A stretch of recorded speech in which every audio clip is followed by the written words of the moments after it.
Assalamu alaikum, everyone. Welcome to our 15th lecture of 20th Century Literature 2. আজকে আমরা আমাদের third text, A Portrait of the Artist as a Young Man by James Joyce. এই টেক্সটটা আজকে আমরা complete করব, একটা ওভারঅল ফিনিশিং দেব। গত দুই লেকচারে, লেকচার 13, লেকচার 14-এ আমরা বিভিন্ন চ্যাপ্টারগুলো অ্যানালিসিস করার চেষ্টা করেছি, বোঝার চেষ্টা করেছি। গত লেকচারটি, এর মানে হচ্ছে লেকচার 14, এটা আমাদের ফাইনালের জন্য খুবই গুরুত্বপূর্ণ এবং আমাদের নিজেদের জন্য, নিজেদের জীবনের জন্য খুবই গুরুত্বপূর্ণ। গত লেকচারে আমরা চ্যাপ্টার 3 এবং চ্যাপ্টার 4 ডিটেইলে অ্যানালিসিস করার চেষ্টা করেছি। আজকে আমরা last chapter, that means chapter 5, এই লাস্ট চ্যাপ্টারের ডিটেইলড সামারি এবং অ্যানালিসিস করার চেষ্টা করব।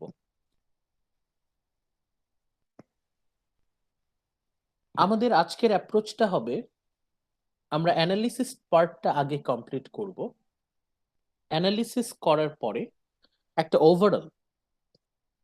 Overall brief analysis part explore করার পর আমরা চলে যাব সামারি পার্টে। তারপর যদি আমরা সময় পাই আবার অ্যানালিসিসে ফেরত আসব। তাহলে আমরা চলে যাচ্ছি অ্যানালিসিস। ওয়ালাইকুম। অ্যানালিসিস পার্ট, আমরা আজকে কি কি বিষয় আমরা আলোচনা করব তার একটা ওভারভিউ আমরা নিয়ে ফেলি। অন্যরা জয়েন করতে করতে আমরা আস্তে আস্তে যাচ্ছি। অ্যানালিসিস 1, প্রথমেই হাইলাইট করা আছে, আপনারা দেখতে পাচ্ছেন আশা করি, the theme of entrapment and escape. এই উপন্যাস a portrait of the artist as a young man, সংক্ষেপে আমরা যাকে আ পোর্ট্রেট বলি। স্যার, এটা কি চ্যাপ্টার 5 পড়াচ্ছেন? জি, চ্যাপ্টার 5 এর অ্যানালিসিস দিয়ে আমরা প্রথমে শুরু করছি। আমরা গত চ্যাপ্টারে আমরা বেশ কয়েকবার বলেছি, এই উপন্যাসের মূল থিমটা হচ্ছে এনট্র্যাপমেন্ট অ্যান্ড এসকেপ।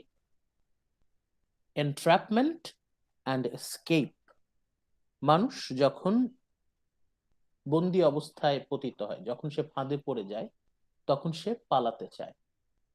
আমাদের এই উপন্যাসে আমরা দেখতে পাচ্ছি যে বেচারা স্টিফেন ডেডালাস, সে অনেকটা মেন্টাল এনট্র্যাপমেন্টে পড়ে গিয়েছে, একটা মানসিক ফাঁদে পড়ে গিয়েছে এবং সেখান থেকে সে মুক্তি চাচ্ছে, সে পালাতে চাচ্ছে, সে এসকেপ করতে চাচ্ছে। The theme of entrapment and escape develops in this final chapter. আমাদের এই লাস্ট চ্যাপ্টার, চ্যাপ্টার 5-এ এই থিমটা আরো ডেভেলপ করবে। And Stephen becomes aware that Ireland is a trap.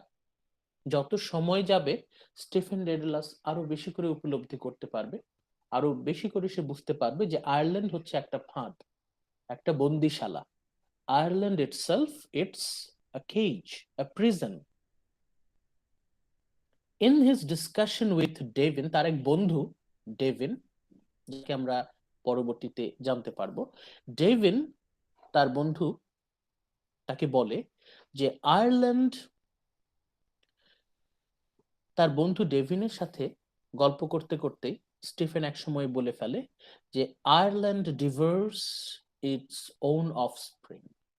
Ireland devours its own offspring. Devour মানে কি? গিলে ফেলা, ভক্ষণ করা, খেয়ে ফেলা। আয়ারল্যান্ড তার নিজের সন্তানকে খেয়ে ফেলে, মানে আয়ারল্যান্ডের মানুষদের ভবিষ্যৎ আয়ারল্যান্ডে করুন। Ireland devours its own offspring, মানে আয়ারল্যান্ডের মানুষ যতদিন আয়ারল্যান্ডের ভেতরে থাকবে ততদিন পর্যন্ত তাদের ভবিষ্যৎ অন্ধকার। এই কথাটা বারবার স্টিফেন আমাদেরকে বোঝানোর চেষ্টা করবে। Ireland is a trap, restricting Stephen's independence from too many directions. Ireland একটি ফাঁদ, এবং স্টিফেনের যে সম্ভাবনা, ভবিষ্যৎ, সেই ভবিষ্যৎকে সীমিত করে দিচ্ছে আয়ারল্যান্ড। স্টিফেন সে ভাবছে যতদিন পর্যন্ত সে আয়ারল্যান্ডে থাকবে ততদিন সে একটা বন্দি অবস্থার মধ্যে থাকবে। সে তার ভবিষ্যৎকে নিজের ইচ্ছা মতো স্বাধীনভাবে সাজাতে পারবে না, কারণ এই দেশে স্বাধীনভাবে বেঁচে থাকা তার কাছে মনে হচ্ছে প্রায় অসম্ভব। We open looking at his family. আমরা তারপর তার পরিবারের দিকে যখন খেয়াল করব যে পরিবারের সাথে তার সম্পর্কটা কেমন। As always, they are more destitute when we left them. গত চ্যাপ্টারে তাদের ফ্যামিলির অর্থনৈতিক অবস্থা আমরা দেখেছিলাম খুবই করুণ। এই চ্যাপ্টারে তাদের অর্থনৈতিক অবস্থা আরো খারাপ, মানে দিন যত যাচ্ছে ওদের পরিবারের অর্থনৈতিক অবস্থা, ইকোনমিক কন্ডিশন আরো খারাপ হয়ে যাচ্ছে। তার বাবা আমরা জেনেছি যে ইকোনমিক্যালি ইনেপ্ট, টাকা পয়সা রোজগারের দিক থেকে অতটা সফল নয়। প্রচুর জায়গায় তার ব্যবসা আছে এবং ব্যবসায় তার প্রচুর পরিমাণে লস হয়। সে বিভিন্ন জায়গায় ইনভেস্ট করে কিন্তু তার ওইভাবে রিটার্ন আসে না। সে পলিটিক্সের সাথে ইনভলভড, সে নানা কিছুর সাথে ইনভলভড, কিন্তু পরিবারের যে অর্থনৈতিক অবস্থাটার দেখাশোনা এটা সে ঠিকভাবে সফলভাবে করতে পারছে না, এবং এই জন্য তার পারিবারিক সচ্ছলতা দিনকে দিন আরো করুণ হচ্ছে, অর্থনৈতিক দিক থেকে আরো করুণ অবস্থায় পতিত হচ্ছে। Stephen can do little to help them. Stephen তার পরিবারের অর্থনৈতিক ব্যাপারে কোনো সাহায্য করতে পারছে না। Sacrifices have been made for his education. Stephen যাতে ইউনিভার্সিটিতে ভর্তি হতে পারে এই জন্য তার ফ্যামিলি যথেষ্ট স্যাক্রিফাইস করেছে। ইউনিভার্সিটিতে পড়াশোনা করার জন্য তো বেশ একটা বড় অঙ্কের টাকা প্রয়োজন। কোনো না কোনো ভাবে স্যাক্রিফাইস, বিভিন্ন কম্প্রোমাইজের মাধ্যমে তারা স্টিফেনের ইউনিভার্সিটিতে পড়াশোনার ব্যবস্থা করতে পেরেছে। এর মধ্যে তার পরিবারের প্রয়াসকে আমরা অ্যাপ্রিসিয়েট করতেই পারি, যে এত কিছুর মধ্যেও তারা তাদের ছেলেকে ইউনিভার্সিটিতে ভর্তি করিয়েছে। কিন্তু ইউনিভার্সিটিতে পড়াশোনা অবস্থায় তো স্টিফেন ওইভাবে কন্ট্রিবিউট করতে পারছে না। But there is nothing he can really do to alleviate the poverty of his parents and his siblings. কিন্তু তার পরিবারের জন্য সেটাকে অর্থনৈতিকভাবে তার পরিবারকে সাপোর্ট করার তার পক্ষে সম্ভব হচ্ছে না। এখন এইখানে আমরা হয়তো মানে প্রশ্ন করতে পারি যে সে কেন সে পারছে না। আয়ারল্যান্ডে ওই মুহূর্তে হয়তো তার পরিবারকে অর্থনৈতিকভাবে সাপোর্ট করার জন্য, ইকোনমিক্যালি সাপোর্ট করার জন্য তার কাছে সুযোগ হয়তো ছিল না।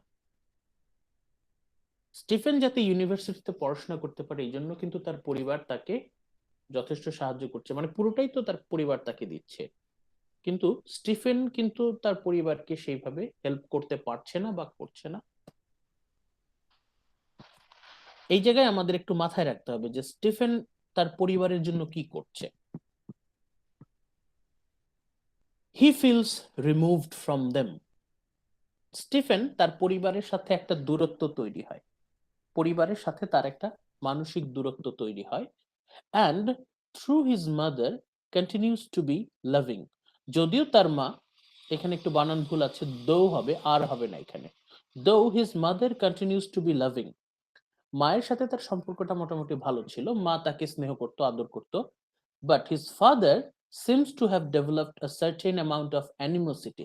কিন্তু বাবার সাথে তার বাবার সাথে একটা মানে শত্রুতা মনোভাব আমরা লক্ষ্য করি, বাবার সাথে তার একটা নেগেটিভ রিলেশনশিপ আমরা গ্রো করতে দেখি। A certain amount of animosity, মানে তার বাবাও তাকে দেখতে পারে না, সেও তার বাবাকে দেখতে পারে না। সেটা আমরা পরবর্তীতে দেখতে পাবো যে তার বাবার গত চ্যাপ্টারে দেখেছি যে তার বাবার সাথে তার সম্পর্কটা কিন্তু খারাপ হতে থাকে। বাবার সম্পর্কে তার ধারণা হয় যে তার বাবার থেকে তার বুদ্ধি বেশি, এবং বাবার প্রতি তার একটা বিরক্তি কাজ করে। ধীরে ধীরে ধীরে ধীরে একটা মানসিক দূরত্ব তৈরি হয় তার বাবার সাথে। খুব ভালো করে খেয়াল করবেন, বাবার সাথে একটা মানসিক দূরত্ব তৈরি হচ্ছে, গ্যাপ, অ্যানিমোসিটি। কেউ কারো মুখ দেখতে পারে না, তার বাবাও তার মুখ দেখতে পারে না, সেও বাবাকে সহ্য করতে পারে না, কিন্তু মায়ের সাথে সম্পর্কটা ভালো। এরপর আমরা চলে যাই তার ইউনিভার্সিটি লাইফে। University has provided crucial intellectual material for Stephen's growth. এই যে স্টিফেনের ইন্টেলেকচুয়াল গ্রোথ, তার যে বুদ্ধিবৃত্তিক যে বেড়ে ওঠা, এর পেছনে তার ইউনিভার্সিটির অবদান রয়েছে। ইউনিভার্সিটিতে ভর্তি হওয়ার পর তার যে ইন্টেলেকচুয়ালিটির গ্রোথ, সেটা আরো ত্বরান্বিত হয়েছে, সে আরো অনেক কিছু বুঝতে পারছে। হিজ অ্যাস্থেটিক থিওরি, এই ইউনিভার্সিটিতে পড়া অবস্থায় সে নন্দন তত্ত্ব, নান্দনিকতা, অ্যাস্থেটিক্স মানে কি, দ্য সায়েন্স অফ বিউটি, সৌন্দর্য বিজ্ঞান, এই সৌন্দর্য নিয়ে সে অনেকগুলো থিওরি দেয়, নিজের থিওরি নিজে নিজে তৈরি করে। Very sophisticated for a college student, মানে ওরা ইউনিভার্সিটি, শুধু তো ইউনিভার্সিটি বলে না, ওরা হচ্ছে ইউনিভার্সিটিকে ওরা কলেজ বলে থাকে। মানে আমরা যেটাকে ইউনিভার্সিটি বলি, ওরা ওটাকে বলে হচ্ছে college. Very sophisticated for a college student, is deeply indebted to Aristotle and Aquinas. তার যে এই ফিলোসফিক্যাল ম্যাচুরিটি, তার যে অ্যাস্থেটিক থিওরি দেওয়ার যে ক্ষমতা, এর পেছনে কার অবদান আমরা লক্ষ্য করছি? Aristotle and Aquinas. Aristotle, Aquinas, বিশেষ করে অ্যারিস্টটলের পোয়েটিক্স আপনারা যারা পড়েছেন, পোয়েটিক্স, এই পোয়েটিক্স দ্বারা স্টিফেন ডেডালাস দারুণভাবে অনুপ্রাণিত। Stephen's method and manner of reasoning, Stephen যেভাবে যুক্তি তর্ক উপস্থাপন করে, স্টিফেন যেভাবে তার বক্তব্যের মাধ্যমে যুক্তি তর্ক উপস্থাপন করে, also shows the influence of Jesuits and the education he received from them. যখনই কোনো একটা বিতর্কের উপলক্ষ হয়, স্টিফেন যখন তার যুক্তি তর্ক উপস্থাপন করে, তখন সে কিভাবে তার যুক্তি তর্ক উপস্থাপন করে? অনেকটা জিসুইটদের মতো। জিসুইট মানে কি? সেই যে ক্যাথলিক বোর্ডিং স্কুল। মানে স্টিফেন যতই ইন্টেলেকচুয়ালি ডেভেলপড হোক না কেন, তার একটা ফাউন্ডেশনে ক্যাথলিক রিলিজিয়নের একটা ছাপ পড়ে আছে। মানে সে যতই ক্যাথলিক রিলিজিয়ন ধর্মকে সে যতই বর্জন করুক, ঝেড়ে ফেলে দিক, কিন্তু তার মানসিকতায়, তার যে আপব্রিঙ্গিং, তার ফাউন্ডেশনে এই ক্যাথলিকসদের একটা ছাপ সবসময় থাকবে। যতই সে নিজেকে অন্যদের থেকে আলাদা মনে করুক, কিন্তু তার কথাবার্তায়, আচার আচরণে, যুক্তিতর্ক উপস্থাপনে সেই ক্যাথলিকদের প্রভাব এখনো রয়েছে। ভিত্তিকে তো আর মুছে ফেলা যায় না, শেকড়কে তো আর ওইভাবে উপড়ে ফেলা যায় না। স্টিফেন সে যতই ধর্ম থেকে দূরে চলে আসুক, তার আচার ব্যবহারে, যুক্তিতর্কে, বিতর্কে তার এই ক্যাথলিকদের ছায়া দেখতে পাওয়া যায়। The kinds of questions he poses about beauty, সৌন্দর্য নিয়ে তার যে জিজ্ঞাসা, প্রশ্ন, have a similar character as questions he poses about theology in early chapters. গত চ্যাপ্টারগুলোতে সে ধর্মকে নিয়ে যেরকম প্রশ্ন করেছিল, একইভাবে সে সৌন্দর্যকে নিয়েও প্রশ্ন করে। মানে তার চিন্তা ভাবনার পদ্ধতিটা এখনো কিছুটা ওই ক্যাথলিকদের মতোই রয়ে গেছে। সে যতই নিজেকে আধুনিক বলে ঘোষণা করুক না কেন, কিন্তু তার মধ্যে একটা ক্যাথলিকদের ছাপ কিন্তু রয়ে গেছে। লিঞ্চ তার এক বন্ধু, লিঞ্চ তার এক বন্ধু tells him that his methods have posed the scholastic stinks, which refers to the Catholic philosophy. Stephen যতই নিজেকে আধুনিক বলে দাবি করার চেষ্টা করুক না কেন, ওর মধ্যে ক্যাথলিক ফিলোসফির একটা ছায়া কিন্তু সবসময় বিদ্যমান, যতই সে নিজেকে আধুনিক বলে ঘোষণা করুক। First developed in Middle Ages, that synthesizes Greek philosophy with Christian teaching. Greek ফিলোসফিরও একটা ছাপ। স্টিফেন যতই নিজেকে আধুনিক মানুষ হিসেবে ঘোষণা করুক না কেন, তার চিন্তা ভাবনার মধ্যে পুরাতন আমলের চিন্তা ভাবনা করার একটা অ্যাটিচিউড সবসময় সেটা সেখানে লক্ষ্য করা যায়। কারণ স্টিফেনের ভিত্তি হচ্ছে Catholic religion. At the same time, Stephen has gotten everything that he can out of university. ইউনিভার্সিটির সে পুরো ফায়দাটা নিয়ে নেয়। একটা ইউনিভার্সিটিতে যখন আপনারা ভর্তি হন, তখন আমাদের ইচ্ছা থাকে যে আপনারা নিজে নিজে শিখবেন, নিজে নিজে জ্ঞান অর্জন করবেন, এবং এই জ্ঞান অর্জনের প্রক্রিয়া এটা সম্পূর্ণ আপনাদের নিজেদের মধ্য থেকে আসবে। সেই হিসেবে স্টিফেন একজন খুবই ভালো স্টুডেন্ট, আদর্শ স্টুডেন্ট, কারণ সে নিজে নিজে সবকিছু স্টাডি করেছে। ইউনিভার্সিটি লেভেলে একজন স্টুডেন্টের যতখানি ফায়দা নেওয়া উচিত, স্টিফেন পুরোদমে তার সুবিধাটা নিয়েছে। তারপরেও আনফরচুনেটলি স্টিফেনকে আমরা দেখতে পাই বোর্ড ইন লেকচার্স। ক্লাস যখন হয় তখন সে কিছুটা হলেও বোর্ড হয়ে যায়। কেন বোর্ড হয়? কারণ ওর এক্সপেকটেশন লেভেল অনেক হাই। যখন সে দেখতে পায় টিচাররা লেকচার দিচ্ছে গতানুগতিক ভাবে, তখন কিন্তু সে তার ক্রিয়েটিভিটি, তার ইন্টেলেকচুয়ালিটিকে অ্যাপ্লাই করতে পারছে না। মানে সে এক্সপেক্ট করছে আরো হাই লেভেলের কনভারসেশন, হাই লেভেলের ইন্টারাকশন, কিন্তু সে ওই দিক থেকে একটু বোর্ড, একটু ফ্রাস্ট্রেটেড, কারণ he expected more. He also has a very unsatisfactory conversation about beauty with his dean of studies. মানে সে খুব হতাশ হয়ে লক্ষ্য করলো যে ইন্টেলেকচুয়ালি স্টিফেন যতটা অ্যাডভান্স, তার ইউনিভার্সিটির ডিন সেও ততটা অ্যাডভান্স না। সেন্সিটিভিটি, ইন্টেলেকচুয়ালিটির দিক থেকে স্টিফেন অন্য সবার থেকে বেশ কয়েক ধাপ এগিয়ে। এরপর একটা পার্ট আমি খুব বেশ ভালো করে হাইলাইট করা আছে, এটা আপনারা একটু মন দিয়ে দেখেন। Very very important. We see Stephen as a very isolated young man.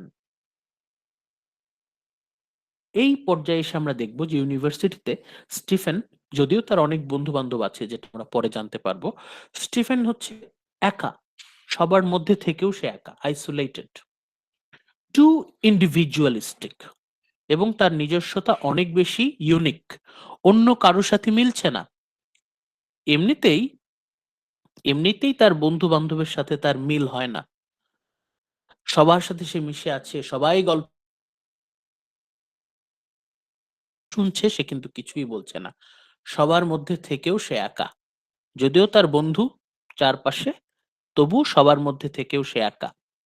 সে এতটাই ইন্ডিভিজুয়ালিস্টিক, এতটাই ইউনিক যে কারোর সাথে তার পুরোপুরি মিল কখনোই হয় না। And critical to remain happily in Ireland, সে আয়ারল্যান্ডের থেকে তার মন ভরছে না, মানে তার বারবার মনে হচ্ছে যে এই দেশে থেকে তার পুরো যে পটেনশিয়াল, তার মেধাকে সে পুরোপুরি কাজে লাগাতে পারছে না, নিজেকে তার বঞ্চিত মনে হচ্ছে, যেটা আপনারা অনেকেই মনে করেন যে এই বাংলাদেশে তো আমার মেধার পুরোপুরি কাজে লাগাতে আমি পারছি না, এই বাংলাদেশ আমাকে কিছুই করতে দিচ্ছে না, এই দেশে থেকে কি হবে, তাই না? এটা তো আপনাদের অনেকেরই মনের কথা যে এই দেশে কেন থাকবো, এই দেশে থেকে কি ভবিষ্যৎ, আমি কত কিছু করতে পারতাম, এটা করতে পারতাম, সেটা করতে পারতাম, কিন্তু এই দেশে থেকে কিছুই করতে পারলাম না। কানাডা চলে যাব, অস্ট্রেলিয়া চলে যাব, ইউরোপের দেশগুলোতে চলে যাব, তাই না? এটা তো আপনাদের সবারই মনের কথা। এই কথা শুধু আপনারা ভাবছেন তাই না, স্টিফেনও ভাবছিল। ও বারবার ভাবছে যে এই দেশটা হচ্ছে তার কাছে একটা ট্র্যাপ, ফাঁদ, যেটা প্রথমেই বললাম, আয়ারল্যান্ডকে সে বলছে একটা ফাঁদ, এই দেশে যতদিন স্টিফেন থাকবে ততদিন তার কোনো ভবিষ্যৎ নেই। In the long conversation between the boys on the steps of the library, তার বন্ধু বান্ধবরা অনেক গল্প করছে, নানা কথা বলছে, দল বেঁধে বসে আছে সবাই, সবাই গল্প করছে, সবাই হাসি তামাশা করছে, কিন্তু সবার মধ্যে স্টিফেন চুপ করে বসে আছে। হি সেজ নাথিং, সবার মধ্যে থেকেও সে আলাদা। অ্যান্ড ইভেন উইথ ক্র্যানলি, ক্র্যানলি হচ্ছে তার সবচেয়ে ঘনিষ্ঠ বন্ধু, ক্র্যানলি, ক্র্যানলির সাথে an intelligent and challenging friend, Stephen realizes that their days of friendship coming to an end. Stephen বুঝতে পারছে যে এই বন্ধুত্ব বেশি দিন টিকবে না। কেন টিকবে না? কারণ যতই তাদের সাথে মেলামেশা করছে ততই স্টিফেন বুঝতে পারছে যে তাদের সাথে ওর মিলে না, মিলছে না, মন মানসিকতায় না মিললে কিসের বন্ধু হবে। স্টিফেন চেষ্টা করলো সবার সাথে মেশার জন্য, কিন্তু তাদের সাথে সে ওইরকম ইন্টারেস্টিং ইন্টারাকশনে যেতে পারছে না। ওদের সাথে ঠিকই সারাক্ষণ বসে গল্প করছে, ঘন্টার পর ঘন্টা তাদের সাথে বসে গল্প, বেশিরভাগই সে শুনছে, কিছু বলছে না। স্টিফেন বুঝতে পারছে যে ওদের সাথে ওর 8-10 জন মানুষের সাথে ওর কোথায় যেন একটা পার্থক্য আছে। সে চেষ্টা করছে কিন্তু মিশতে পারছে না। এগুলো শুধু নামেই বন্ধুত্ব, কিন্তু সত্যিকারের বন্ধু হয়তো তারা না। স্টিফেন বুঝতে পারছে যে এই বন্ধুত্ব, মেকি বন্ধুত্ব ধীরে ধীরে শেষ হয়ে যাচ্ছে। বন্ধুদের সাথে সে তার ফিলোসফিক্যাল আইডিয়া গুলো সে শেয়ার করত। His new ideas about beauty আর হিজ অবসেশন, সৌন্দর্য নিয়ে সে গল্প করত। This chapter shows the growth that Stephen has undergone. এই যে স্টিফেনের যে ইন্টেলেকচুয়াল ফিলোসফিক্যাল গ্রোথ, তার মধ্যে যে বুদ্ধিবৃত্তিক যে ম্যাচুরিটি, পরিপক্কতা। আচ্ছা, আপনারা একটু সাইলেন্ট করেন, কার জন্য মাইক অন হয়ে গেছে। Thank you. আমরা দেখতে পাচ্ছি স্টিফেন ডেডালাস ওর মধ্যে ইন্টেলেকচুয়াল ম্যাচুরিটি এসেছে। He has moved from sensitivity and unfocused love of beauty. প্রথম দিকে সে অনেক বেশি সেন্সিটিভ ছিল, যেটা আমরা গত লেকচারে আলোচনা করেছি, অনেক বেশি সেন্সিটিভ। এবং তার যে লাভ অফ বিউটি সেটা ছিল আনফোকাসড। সেই আনফোকাসড লাভ অফ বিউটি, সেন্সিটিভিটি থেকে তার ম্যাচুরিটি এসেছে, ডেভেলপড হয়েছে। এখন তার মধ্যে আমরা পাচ্ছি an obsessive and methodical contemplation of aesthetics. Methodical contemplation মানে সে অনেক স্ট্রাকচার্ড ওয়েতে চিন্তা করছে, গোছানো। স্টিফেন ডেডালাস তার চিন্তা ভাবনা অনেকটাই গোছানো, বিশেষ করে সৌন্দর্য সম্পর্কে। কিন্তু একটা ঝামেলা আছে এখানে। কি ঝামেলা? ও হচ্ছে অবসেসিভ, যেটা গত ক্লাসে আলোচনা করলাম। অবসেশন, যখনই আপনি অবসেসড হয়ে যাবেন তখন সেটা আনহেলদি হয়ে যাবে আপনার জন্য। আপনি নিষ্ঠার সাথে সিনসিয়ারলি কাজ করে যান, কিন্তু then nothing good can come up through that. Obsessed হওয়া যাবে না। স্টিফেন ডেডালাস, ওর একটা সমস্যা হচ্ছে ও যখনই কোনো কিছু করতে শুরু করে ও সেটার প্রতি অনেক বেশি অবসেসড হয়ে যায়, অনেক বেশি হাইপার হয়ে যায়। আরেকটা অবসেশনের এক্সাম্পল হচ্ছে এমা, যেটা আমরা গত 2 লেকচার আলোচনা করেছি। যে সেই যে ছোটবেলায় এমার সাথে তার দেখা হয়েছিল, প্রথম দেখায় তার প্রেম, কিন্তু তার কখনোই সাহস হয়নি এমার সাথে কথা বলার। সে দূর থেকে চুপচাপ ওয়ান সাইডেড ভালোবেসে গেছে। তাকে সে ভালোবাসার কবিতা লিখে পাঠাতে চেয়েছিল, কিন্তু সে লিখতে পারেনি। সে প্রচুর চেষ্টা করেছে তার সাথে কন্ট্যাক্ট করার, কিন্তু সাহস করতে পারেনি। He couldn't find out the courage to talk to Emma. His obsession with Emma, এমার প্রতি তার যে আকর্ষণ, এটা অবসেশনের পর্যায়ে চলে গিয়েছিল। Obsession, not an healthy attraction. Obsession. His obsession with Emma is more aesthetic and abstract. এটা অনেক বেশি intellectual attraction এবং abstract। মানে 8-10টা যে ইনফ্যাচুয়েশন, ক্রাশ যেটা আমরা বলি, তার এমার প্রতি তার কোনো ক্রাশ ছিল না। এটা ছিল অ্যাস্থেটিক অ্যাবস্ট্রাক্ট অ্যাট্রাকশন, এবং হি ওয়াজ অবসেসড। সে অনেক বেশি অবসেসড ছিল। His contemplation of her is based on very abstract idea of women. নারী সম্পর্কে তার খুবই ঝাপসা একটা ধারণা ছিল। নারীদের সম্পর্কে সে খুব বেশি চিন্তা ভাবনা করার প্রয়াস পায়নি। খুবই মানে হালকা ঝাপসা একটা ধারণা ছিল, বিমূর্ত একটা ধারণা ছিল। His ideas about women are actually very shallow. নারী সম্পর্কে তার ধারণাটা খুবই শ্যালো। এই বিষয়ে সে খুব বেশি আলোচনা, চিন্তা ভাবনা করেনি। এমা, যেটা আমি হাইলাইট করেছি, please look at that. Emma exist more as Stephen's muse than as a flash and blood woman. Stephen তো একজন শিল্পী, লেখক। লেখক হিসেবে প্রত্যেক লেখকেরই একটা অনুপ্রেরণা প্রয়োজন। স্টিফেনের কাছে এমা ছিল একটা মানে স্বর্গীয় অনুপ্রেরণা। এমাকে সে সবসময় অনুপ্রেরণা হিসেবে, ইন্সপিরেশন হিসেবে ট্রিট করেছে। কিন্তু এমাও যে একজন রক্ত মাংসের নারী, রক্ত মাংসের মেয়ে, সেটাকে কিন্তু সে কখনো ওইভাবে চিন্তা করেনি। মানে এমার প্রতি তার যে অ্যাট্রাকশন, এটা ছিল way to abstract, way to aesthetic. এবং এই obsessive aesthetic and abstract infatuation থেকে কিন্তু একটা নর্মাল রিলেশনশিপ গ্রো করতে পারে না। ফর 10 years, 10 বছর ধরে হার ফ্রম অ্যাফার ফর 10 years, সে 10 বছর ধরে দূরে থেকে এমার প্রতি একটা কল্পনার জগৎ তৈরি করেছে। 10 বছর ধরে ধীরে ধীরে এমাকে কেন্দ্র করে তার একটা কল্পনা জগৎ। চিন্তাই করতে পারেন যে এটা কত বেশি আনহেলদি। এটা কিন্তু মোটেও ন্যাচারাল না।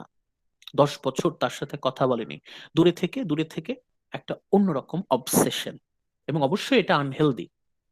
এমার প্রতি এমার প্রতি ওর যে অবসেশন, দিস ইজ আনহেলদি। যদি কখনো সে এমার সাথে কথাও বলতো, তাও কিন্তু তার একটা রিয়েলিটি রেফারেন্স থাকতো। কিন্তু এমার প্রতি তার হচ্ছে খুবই মানে অ্যাবস্ট্রাক্ট একটা আইডিয়া। এমাকে সে সবসময় শিল্পের প্রতি, আর্টের প্রতি ইন্সপিরেশন হিসেবে দেখেছে। এমাকে সে সবসময় কি দেখেছে? As an inspiration. লেখালেখি করতো, এমাকে ইন্সপিরেশন হিসেবে নিত। কিন্তু এমাও যে একজন রক্ত মাংসের মানুষ, সেটা সে চিন্তা করতে পারেনি। ওই বিষয়ে সে তার চিন্তা ভাবনা আসেনি। সে তার ওর প্রতি যে অ্যাট্রাকশনটা ছিল, এটা ছিল অবসেসিভ। এর পরবর্তীতে আমরা বিভিন্ন ঘটনাক্রমে দেখতে পাবো যে হিউম্যান হার্ট বলে যে একটা ব্যাপার আছে মানুষের হৃদয়, সেই দিক থেকে ও ও শুনতে পায়। কি শুনতে পায়? স্টিফেন ডেডালাসের মা একটা কথা বলে। কি সেই কথা? তার মা, ইট hints at the growth that he still has to undergo। মানে এই যে এমার সাথে ওর যে সম্পর্ক, এটা কিন্তু বুঝতে পারি যে ইমোশনাল দিক থেকে স্টিফেন ইজ স্টিল ইম্যাচিউর। তার মধ্যে ম্যাচুরিটি যথেষ্ট অভাব আছে। তার স্টিল অনেক গ্রোথের প্রয়োজন, ইমোশনাল গ্রোথ প্রয়োজন। আর মা বলে, which is reiterated in his mother's wish. তার মা, ও যখন দেশ ছেড়ে চলে যায়, আয়ারল্যান্ড ছেড়ে যখন স্টিফেন চলে যায়, তখন ওর মা একটা প্রার্থনা করে। কি সেই প্রার্থনা ছিল? Stephen would learn something of human heart. Stephen should learn something of human heart. মানুষের হৃদয় বলে যে একটা কথা আছে, সেটা অনেকটাই বুঝতে পারেনি স্টিফেন। স্টিফেন শুধুমাত্র ইন্টেলেকচুয়ালিটির উপরই ফোকাস করেছে, কিন্তু মানুষের হৃদয়, হিউম্যান হার্ট, হিউম্যান ইমোশন, এই বিষয়ে সে খুবই অজ্ঞ ছিল। সে ছিল ইম্যাচিউরড। তার মা চেয়েছিল ও যাতে হৃদয় সম্পর্কে, মানুষের হৃদয় সম্পর্কে আরেকটু তার জ্ঞান হয়, সে যেন কিছু জানতে পারে মানুষের হৃদয় সম্পর্কে, অনুভূতি সম্পর্কে। এরপরে আমরা অ্যানালিসিস পার্টটা র্যাপ আপ করে দিব এটার মাধ্যমে, তারপর আমরা মূল আলোচনায় চলে যাব। Worth noting is that Stephen is still concerned with questions of Irish identity, Irish জাতীয়তাবাদ। জাতীয়তাবাদ জাতীয়তাবাদ নিয়ে ওর কিন্তু যথেষ্ট প্রশ্ন ছিল। সে কিন্তু জাতীয়তাবাদে বিশ্বাসী ছিল না। He does not seek to involve himself in politics. সে কখনোই রাজনীতি পছন্দ করতো না। বারবার বলেছি গত ক্লাসে, তার আগের ক্লাসে, ছোটবেলা থেকেই তার রাজনীতির প্রতি একটা বিতৃষ্ণা কাজ করত। রাজনীতিকে সে ঘৃণা করত অনেকটাই। But his goal is to forge the conscience of his race. কিন্তু সে চাইতো তার যে জাতির চেতনা, চেতনা গড়ায় সাহায্য করতে। এই কথাটা বলেছিল জর্জ বার্নার্ড শ, জন ট্যানার। জন ট্যানার কিন্তু অনেকটা এই কথাই বলেছিল। জন ট্যানারের তার উদ্দেশ্য কি ছিল? সমাজকে পরিবর্তন করা, to forge the conscience of the race. সেখানেও কিন্তু এই প্রশ্নটা এসেছিল, কনসেন্স অফ রেস, একটা জাতির চেতনাকে গড়ে দেয়া। এটা জন ট্যানারেরও লক্ষ্য ছিল, এখানে আমরা স্টিফেন ডেডালাসেরও লক্ষ্য পাচ্ছি। He will help Ireland as an artist. Stephen শিল্পী হিসেবে দেশের সেবা করবে, and he can only be an artist if he is independent। একজন শিল্পী তখনই সার্থক শিল্পী যখন সে স্বাধীন। স্বাধীনতা ছাড়া শিল্পী কখনো সত্যিকারের শিল্পকর্ম সৃষ্টি করতে পারে না। শিল্পী হতে চায়, শিল্পী হতে হলে স্বাধীনতা অবশ্যই প্রয়োজন। একই সাথে স্বাধীন, যে স্বাধীন সেই শিল্পী, সেই শিল্পী যে স্বাধীন। Paradoxically he must leave Ireland to gain his independence. যতদিন সে আয়ারল্যান্ডে আছে ততদিন পর্যন্ত সে পরাধীন। অতএব দেশের সেবা করার জন্যই তাকে দেশ ছেড়ে চলে যেতে হবে। শুনতে খুব মানে কন্ট্রাডিক্টিং লাগে, কিন্তু কথাটা এখানে ওইটাই যে স্টিফেন ওর বিশ্বাস যে হি মাস্ট লিভ আয়ারল্যান্ড, তাকে দেশ ছেড়ে চলে যেতে হবে, ওকে দেশ ছেড়ে চলে যেতে হবে টু গেইন হিজ ইন্ডিপেন্ডেন্স, স্বাধীন হওয়ার জন্য। যতদিন সে দেশে আছে ততদিন সে পরাধীন। He will do his nation great service, সে তার দেশের সেবা করবে। কিভাবে? By leaving her. দেশের সেবা সে তখনই করতে পারবে, সত্যিকারের সেবা, যখন সে দেশ ছেড়ে চলে যেতে পারবে। মানে কি দাঁড়ালো? Stephen Dedalus will serve his country by leaving it, সেই দেশের সেবা করবে দেশকে ত্যাগ করে। Escape as a theme of powerfully woven through the chapter, এই চ্যাপ্টারের পুরোটা জুড়ে এসকেপ, পালিয়ে যাওয়ার একটা সিগন্যাল, পালিয়ে যাওয়ার একটা লক্ষণ বারবার এসেছে। পালাতে চাইছে। কে পালাতে চাইছে? স্টিভেন পালাতে চাইছে। and the idea of sir এটা escape, কি আবার আরেকটু ক্লিয়ার করবেন? এখান থেকে এসকেপ পার্টটা জি স্যার। আমরা গত ক্লাসেও বলেছি, তার আগের ক্লাসেও বলেছি, স্টিফেন সবসময় পালাতে চায়। বলছে যে এই দেশ ছেড়ে পালাতে হবে, যদি একটা ভবিষ্যৎ সে চায় তাহলে দেশ থেকে পালাতে হবে। দ্য আইডিয়া অফ এসকেপ, এই যে তার পালাতে যাওয়ার যে ইচ্ছা, is most often symbolized by flight, উড়ে যাওয়া। পালিয়ে যাওয়ার সাথে উড়ে যাওয়ার একটা সম্পর্ক আছে। আমরা একটু পরে যখন আলোচনা করব দেখবো যে সে লাইব্রেরির সিঁড়িতে বসে থাকে। স্টিফেন বসে বসে দেখে যে পাখিগুলো উড়ে যাচ্ছে, বার্ডস ফ্লাই অ্যাবাভ হিম, পাখি উড়ে যাচ্ছে। যখন সে দেখছে যে পাখি উড়ে যাচ্ছে, উড়ে যাওয়া ওর কাছে পালিয়ে যাওয়া। উড়ে যাওয়া মানে হচ্ছে পালিয়ে যাওয়া। স্টিফেন উড়ে যেতে চায়, স্টিফেন উড়ে পালিয়ে যেতে চায়। ওই যে ডেডালাস, গ্রিক রূপকথা ডেডালাস, সে যেমন পাখা লাগিয়ে উড়ে পালিয়ে গিয়েছিল, একইভাবে স্টিফেনও পালিয়ে যেতে চায়। ওর কাছে এসকেপ, পালিয়ে যাওয়ার সিনোনিমাস হচ্ছে ফ্লাইট, উড়ে যাওয়া, উড়ে পালিয়ে যাওয়া। সে উড়ে পালিয়ে যেতে চায় এই দেশের সমস্ত প্রতিবন্ধকতা ফেলে। Stephen's name refers to the flight of Daedalus. এই যে গ্রিক রূপ কথায় ডেডালাস পালিয়ে গিয়েছিল, উড়ে পালিয়ে গিয়েছিল। স্টিফেনের স্যার নামই তো ডেডালাস। এই যে স্টিফেনের গ্রিক রূপকথার একটা চরিত্র ডেডালাস থেকে। ডেডালাস সে পাখা লাগিয়ে উড়ে পালিয়ে গিয়েছিল তার বন্দিশালা থেকে। And it is on Daedalus he calls when he leaves Ireland. Stephen যখন তার দেশ ছেড়ে পালিয়ে যাচ্ছে, চলে যাচ্ছে মানে সে তো পালিয়ে যাচ্ছে, সে তো বিমানে করে উড়ে যাচ্ছে। He has become a self-assured and courageous young man. দেশ ছেড়ে যখন সে চলে যাচ্ছে তখন ওকে আমরা অনেক বেশি সেলফ অ্যাসিওর্ড, অনেক বেশি কনফিডেন্ট, অনেক বেশি কারেজিয়াস, সাহসী একজন যুবক হিসেবে দেখতে পাচ্ছি। Self assured, confident and brave, willing to even risk hell for his conviction. তার কথা হচ্ছে আমি যেটা চাই, যদি নরকেও আমার যেতে হয়, if hell is for me, still I will accept hell. আমি হেলে যেতেও প্রস্তুত, তবে আমি আমার কনভিকশন, আমি আমার ইন্টিগ্রিটি, আমার বিশ্বাস থেকে আমি কখনো বিচ্যুত হব না। সে যখন দেশ ছেড়ে পালিয়ে যাচ্ছে, চলে যাচ্ছে, তখন সে কার নামে পালিয়ে যাচ্ছে? ডেডালাসের নামে পালিয়ে যাচ্ছে। সে ডেডালাসের নাম নিয়ে সে বিমানে উঠলো, সে দেশ ছেড়ে চলে যাচ্ছে। স্টিফেন তার কথা হচ্ছে আমি নরকে যেতেও প্রস্তুত, কিন্তু আমি নিজের ইচ্ছায় যাব, আমার নিজের বিশ্বাসে। এই যে এই বিষয়টা, এই অ্যানালিসিস পার্টটা খুব মন দিয়ে আপনারা স্টাডি করবেন। এখন আমরা আমাদের মূল ক্লাসে ঢুকে যাব। এতক্ষণ কিন্তু আমরা জাস্ট ওভারঅল কিছু আলোচনা করলাম। আমি আরেকবার ক্লাসের একটা ইনভিটেশন দিয়ে আজকের মূল আলোচনা শুরু করছি।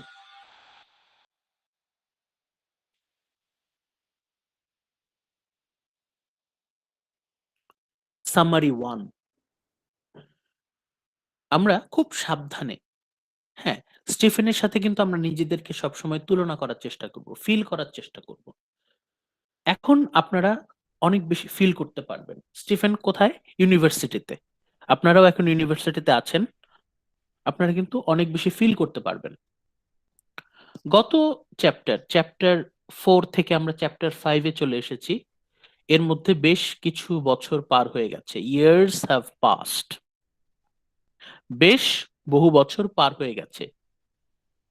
Stephen is at university, Stephen এখন বিশ্ববিদ্যালয়ে পড়াশোনা করছে। বাড়ি থেকেই সে বিশ্ববিদ্যালয়ে পড়াশোনা করে, সেও কোনো হলে থাকে না। Stephen goes to university from home. It is morning, সকালবেলা। He is in the kitchen with his mother, মাকে রান্নায় সাহায্য করছে, কিচেনে মাকে সাহায্য করছে। খুব ভালো করে খেয়াল করেন, Stephen is helping his mother in kitchen. মায়ের সাথে তাহলে সম্পর্কটা ভালো, আমরা মোটামুটি আন্দাজ করতে পারছি সে কিন্তু মাকে কিচেনে সাহায্য করছে। মা ছেলের জন্য অনেক চিন্তা করছে, মা তো ছেলের জন্য চিন্তা করবেই। মা কি চিন্তা করছে? Mother, what is that? মা কি দুশ্চিন্তা করছে? He has been changed by the university, ইউনিভার্সিটিতে ভর্তি হওয়ার পর তার ছেলেটা বদলে গেছে। এখন ছেলে মেয়ে নির্বিশেষে সব মায়েরই এই দুশ্চিন্তা থাকে যে আমার ছেলেটা, আমার মেয়েটা ভার্সিটিতে ভর্তি হওয়ার পর চেঞ্জ হয়ে গেল, বদলে গেল। মানুষ তো বদলাবেই, বদলানোই তো মানুষের নেচার, মানুষ চেঞ্জ হবে। স্টিফেনও বদলেছে এবং এই বিষয়ে তার মা হচ্ছে চিন্তিত। এই বদলটা কি ভালো না খারাপ, পজিটিভ আর নেগেটিভ? মা টেনশন করছে, তার ছেলে বদলে গেছে। He looks at the pawn tickets that have been necessary for his family's subsistence. দেখা যাচ্ছে পন টিকিটস, আপনারা পন শপ নাম জানেন কিনা? ওদের কালচারে আছে, ওরা বিভিন্ন জিনিসপত্র দোকানে দিয়ে জমা রেখে টাকা নেয়, বন্ধক রাখে না। আমাদের বন্ধকি সিস্টেম, আমাদের দেশে বলে বন্ধক। ওর বাবা কি করে, যেহেতু টাকা পয়সা খুব অবস্থা খারাপ, ওরা বাড়ির বিভিন্ন জিনিসপত্র বন্ধক দিয়ে টাকা নিয়ে আসে, এবং বন্ধক দেয়া মানে হচ্ছে ওই জিনিস আর কোনোদিন ফেরত আসবে না, কারণ তার বাবার সেই সক্ষমতা নাই। স্টিফেন দেখলো প্রচুর পন টিকিটস টেবিলের উপরে, বন্ধকি কাগজপত্র। Have been necessary for his family subsistence, পরিবারের জিনিসপত্র বন্ধক রেখে তারা কোনো মতে খেয়ে পড়ে বেঁচে আছে। মানে ফ্যামিলির অর্থনৈতিক অবস্থা এতটাই করুণ, financial condition is very very poor. তার বাবা বিভিন্ন জিনিসপত্র বন্ধক রেখে টাকা এনে সংসার চালাচ্ছে। এখন এটা স্টিফেনের, এটা জাস্ট দেখলো, সে জাস্ট একটু তাদের জন্য সিম্প্যাথি ফিল করলো, কিন্তু স্টিফেন কিন্তু নিজের থেকে যে কিছু করা পরিবারের জন্য সেটা কিন্তু সে করছে না। এইখানে আমরা স্টিফেনকে কিছু দোষ আরোপ করতে পারি, যে সে কিন্তু বড় ছেলে, পরিবারের বড় ছেলে, 10 ছেলে মেয়ের বড় ছেলে, তার একটা দায়িত্ব আছে। কিন্তু সে শুধু তার ফ্যামিলির এই অর্থনৈতিক দুরবস্থা দেখে একটু জাস্ট স্যাড ফিল করেই তার দায়িত্ব শেষ, আর কিছু করার ছিল না। স্টিফেন, তার আরো অনেক কিছু করার ছিল, কিন্তু স্টিফেন ততটা অ্যাক্টিভ না। এটা আমরা জেনে আসছি যে স্টিফেন খুবই চাপা স্বভাবের, ইন্ট্রোভার্ট, নিজের মধ্যে মগ্ন থাকে। সেজন্য তার মধ্যে কিন্তু আমরা পরিবারের প্রতি যে মানে ওইভাবে action act.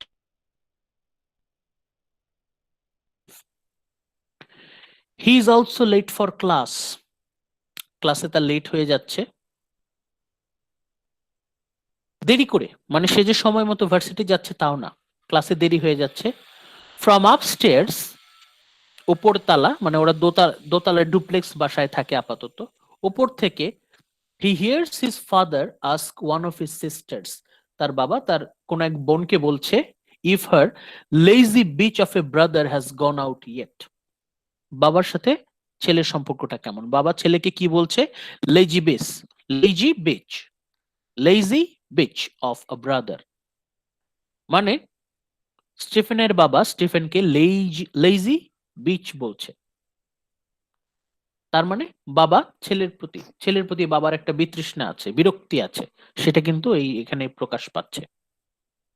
Stephen sets out for class, Stephen সেই কথায় কোনো কর্ণপাত না করে, কান্না দিয়ে সে ক্লাসে যাত্রা শুরু করলো। Unhurt by his father's comment, highlight করা আছে, বোল্ড করা আছে, বাবার কথা তার কোনো কোনো ভ্রুক্ষেপই হলো না, মানে বাবার কথার কোনো দাম তার কাছে নাই। এমনিতে বাবার কথা শুনে তার কিন্তু রাগ হওয়ার কথা ছিল, তাই না? বাবা গালি দিচ্ছে, কিন্তু এখানে অনেক সময় হয় যে বাবারা এত গালি দেয়, এত বকা দেয় যে ছেলের আর গায়ে লাগে না, সেটাও হতে পারে। আবার এটাও হতে পারে যে বাবার প্রতি তার অতটা সম্মান নেই, এই জন্য তার বাবার কথার তার কাছে কোনো কষ্ট লাগছে না। দুইটাই হতে পারে। যেটা আমরা আমাদের সমাজের ক্ষেত্রে হয় যে বাবা ছেলেকে এত বেশি বকা দেয় যে ছেলের আর কিছু গায়েই লাগে না। এটাও হতে পারে। আবার স্টিফেনের শ্রদ্ধাটা একদম কম, এই জন্য বাবার কথায় তার আঘাত পাওয়ার মতো কিছু নাই। দুইটাই হতে পারে। In other ways, he is deeply fatigued by his family's increasingly desperate financial situation. এই যে পরিবারের অর্থনৈতিক অবস্থা করুন, এই নিয়ে সে হচ্ছে ফ্যাটিগড। ফ্যাটিগ মানে হচ্ছে ক্লান্তি, মানে সে tired. He is not worried, he is not afraid, he is not concern. সে কি? ডিপলি ফ্যাটিগ, সে টায়ার্ড। সে পরিবারের অর্থনৈতিক অবস্থা নিয়ে আর কোনো প্যানপ্যানানি শুনতে চায় না। স্টিফেন তার মানে তার পরিবারের জন্য তার দরদ নাই, এবং তার পরিবারের অর্থনৈতিক অবস্থা যাতে একটু ভালো হয় এই জন্যই স্টিফেনের কোনো এফোর্ট নাই। Stephen as a family member he is a failure, as a son Stephen is a failure, আমরা বলতেই পারি। নইলে সে কেন ফ্যাটিকড হবে? তার তো আরো ভয় পাওয়ার কথা, তার আরো চিন্তা হওয়ার কথা যে আমার পরিবারের অবস্থা এত খারাপ। স্টিফেন সে অনেকটাই গা ছাড়া, কেয়ারলেস। স্টিফেন মনে মনে আমি টায়ার্ড, এই ফ্যামিলির অর্থনৈতিক অবস্থা নিয়ে চিন্তা করার আর ইচ্ছা করে না, ইজ টায়ার্ড। মানে স্টিফেন ইজ নট সিনসিয়ার, তাই না? আমরা কি দেখতে পাচ্ছি? স্টিফেন তার পরিবার সম্পর্কে অতটা সিনসিয়ার কিন্তু না। আচ্ছা, please, I have a call, I need to receive, 2 minutes.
ওকে, আমরা কন্টিনিউ করি। আমরা ছিলাম, আমরা কমেন্ট করছি যে স্টিফেন তার পরিবারের প্রতি যথেষ্ট দায়িত্ববান নয়, এই পর্যন্ত ছিলাম। এখন আমরা চলে যাই তার university life. We see a day in the life of a university student. Stephen as a university student, একজন ইউনিভার্সিটির ছাত্র হিসেবে স্টিফেনের জীবন কিভাবে কাটছে তার একটা দিন আমরা বর্ণনা পাচ্ছি। Stephen goes two lectures, Stephen class করতে যাচ্ছে, লেকচার শুনছে, ইউজুয়ালি বোর্ড বাই দেম। তার এক্সপেকটেশন অনেক উঁচু, যেটা আমরা বলেছি একটু আগে। সে অনেক বেশি এক্সপেক্ট করে, কিন্তু টিচারদের লেকচার শুনে তার বোর লাগে। যে কি কথা বলে, মানে ওর তো ইন্টেলেকচুয়াল লেভেল অনেক হাই, সে আরো বেশি কমপ্লেক্স, আরো বেশি চ্যালেঞ্জিং লেকচার এক্সপেক্ট করে, কিন্তু টিচাররা এত সহজ সহজ লেকচার যে তার কাছে খুবই বোরিং লাগে।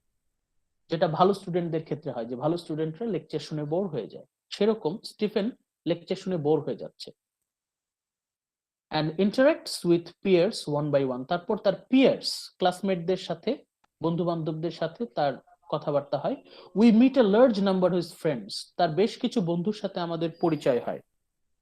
সবচেয়ে বেস্ট ফ্রেন্ড হচ্ছে ক্র্যানলি, ক্র্যানলি হচ্ছে তার one of his best friends, সবচেয়ে বেস্ট ফ্রেন্ড।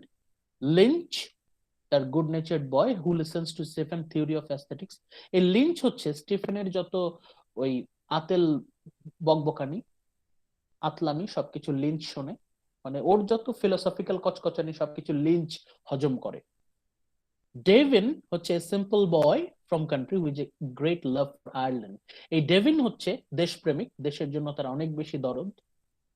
টেম্পল, আ সামহাট প্রিটেনশিয়াস বয়, এ হচ্ছে শো অফ করতে পছন্দ করে। হু অ্যাডমায়ার স্টিফেন, এ আবার স্টিফেনকে একটু সমীহ করে, শ্রদ্ধা করে।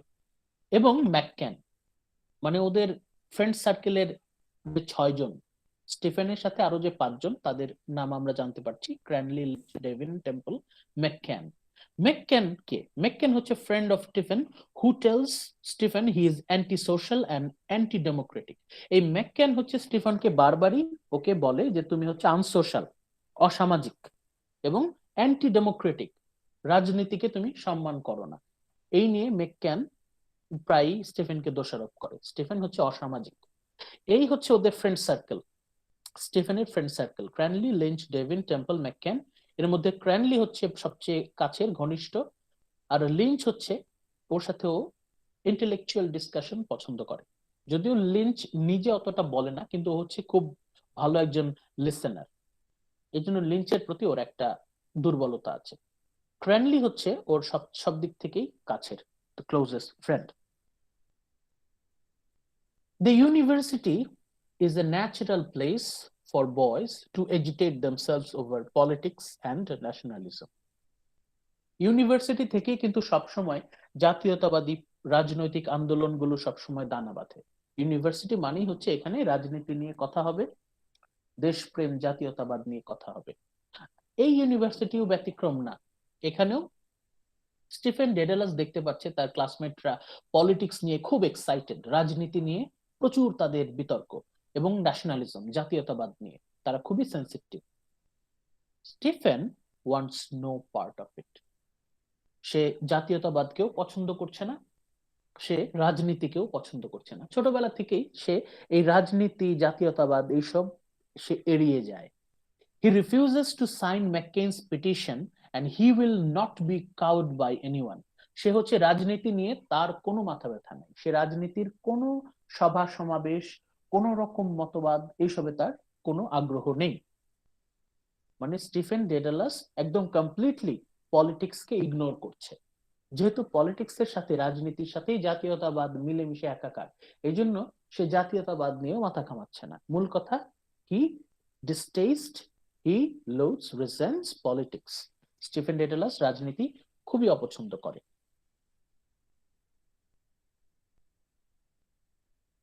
His ideas about aesthetics, সে তার অ্যাস্থেটিক্স নিয়ে খুব ব্যস্ত।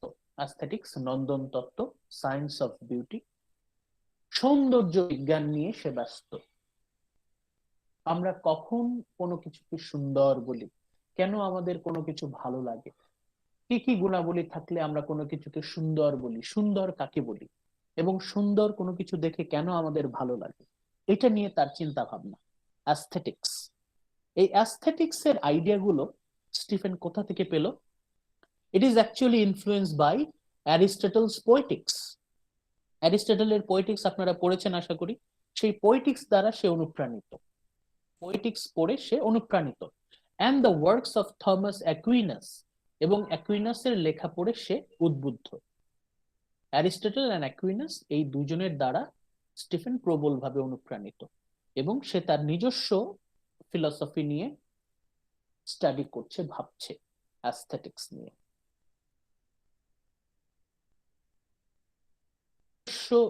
অরিজিনাল ক্রিয়েটিভ ইন্টেলেকচুয়াল এন্ডেভার, প্রয়াস। সে তার নিজস্ব একটা দর্শন, নিজস্ব একটা ইন্টেলেকচুয়াল ফিলসফি এস্টাবলিশ করার চেষ্টা করছে। ফ্রম হিজ মর্নিং ক্লাস, সকালের ক্লাস শেষ, we see that he has grown somewhat frustrated by the routine. সে হচ্ছে রুটিন জীবনযাপন পছন্দ করে না। এটা আপনারা যারা শিল্পী মানুষ, যাদের শিল্পীদের সাথে পরিচয় আছে, তারা জানবেন যে যারা শিল্পী, যারা আর্টিস্ট, যারা শিল্পী, লেখক, তারা এই রুটিন লাইফ পছন্দ করে না। আমাদের স্টিফেন ডেডালাস সেও আলাদা না, সেও রুটিন লাইফে খুব ফ্রাস্ট্রেটেড, খুব বোর্ড। তার এই রুটিন মাফিক জীবন তার সহ্য হয় না। During lecture his attention wanders back to his ideas about art. ওইদিকে টিচার লেকচার দিচ্ছে, এইদিকে সে মনে মনে তার নিজস্ব অ্যাস্থেটিক্স, আর্ট নিয়ে সে চিন্তা ভাবনা করছে। মানে টিচারের লেকচার তার কাছে অতটা আকর্ষণীয় লাগছে না। ওইদিকে টিচার পড়াচ্ছে, সে ক্লাসে বসে কল্পনার জগতে হারিয়ে যাচ্ছে। সেই স্ট্রিম অফ কনসিয়াসনেস টেকনিকের মাধ্যমে আমরা আবার স্টিফেন ডেডালাসের মনের ভিতরে ঢুকে দেখতে পাই, টিচার ওইদিকে পড়াচ্ছে একটা, আর সে তার মনে চলছে আরেকটা। Is thinking about ideas about art, aesthetics, say beauty নিয়ে ভাবছে। মানে সে সব জায়গায় আলাদা, সবকিছুতে থেকেও সে বিচ্ছিন্ন। Letter during a hurling match, একটা খেলা হচ্ছে হার্লিং ম্যাচ, এটা একটা স্পেশাল খেলা। এই বিষয়ে আমার অবশ্য আইডিয়াটা অতটা ক্লিয়ার না, হোয়াট ইজ হার্লিং ম্যাচ। আমরা ধরে নিই এটা হচ্ছে কোন একটা, মানে ক্রিকেট ফুটবলের মতো কোন একটা ম্যাচ হচ্ছে, খেলা হচ্ছে, ওরা খেলার মাঠে বসে গল্প করছে। হিজ ফ্রেন্ড ডেভিন, তার ডেভিন নামে যে ফ্রেন্ডটা আমরা একটু আগে কথা বললাম, ডেভিন কে ছিল? সে হচ্ছে দেশপ্রেমিক। ডেভিন গ্রাম থেকে এসেছে, দেশপ্রেমিক, দেশের জন্য তার অনেক প্রেম। সেই ডেভিন স্টিফেনকে প্রেসার দিচ্ছে। Davin tries to get Stephen to be more sociable. Davin বলছে যে স্টিফেন তুমি আরো বেশি সামাজিক হও, তুমি তো অসামাজিক, অ্যান্টি সোশ্যাল, আরো বেশি সোশ্যাল হও, সামাজিক হও, সবার সাথে মেলামেশা করো ঠিক মতো। He also tries to get Stephen to be a more patriotic Irishman. এবং শুধু তাই না, সে চায়, ডেভিন চায় তার নিজের মতো স্টিফেনও একজন দেশপ্রেমিক হোক, একজন দেশপ্রেমিক হোক।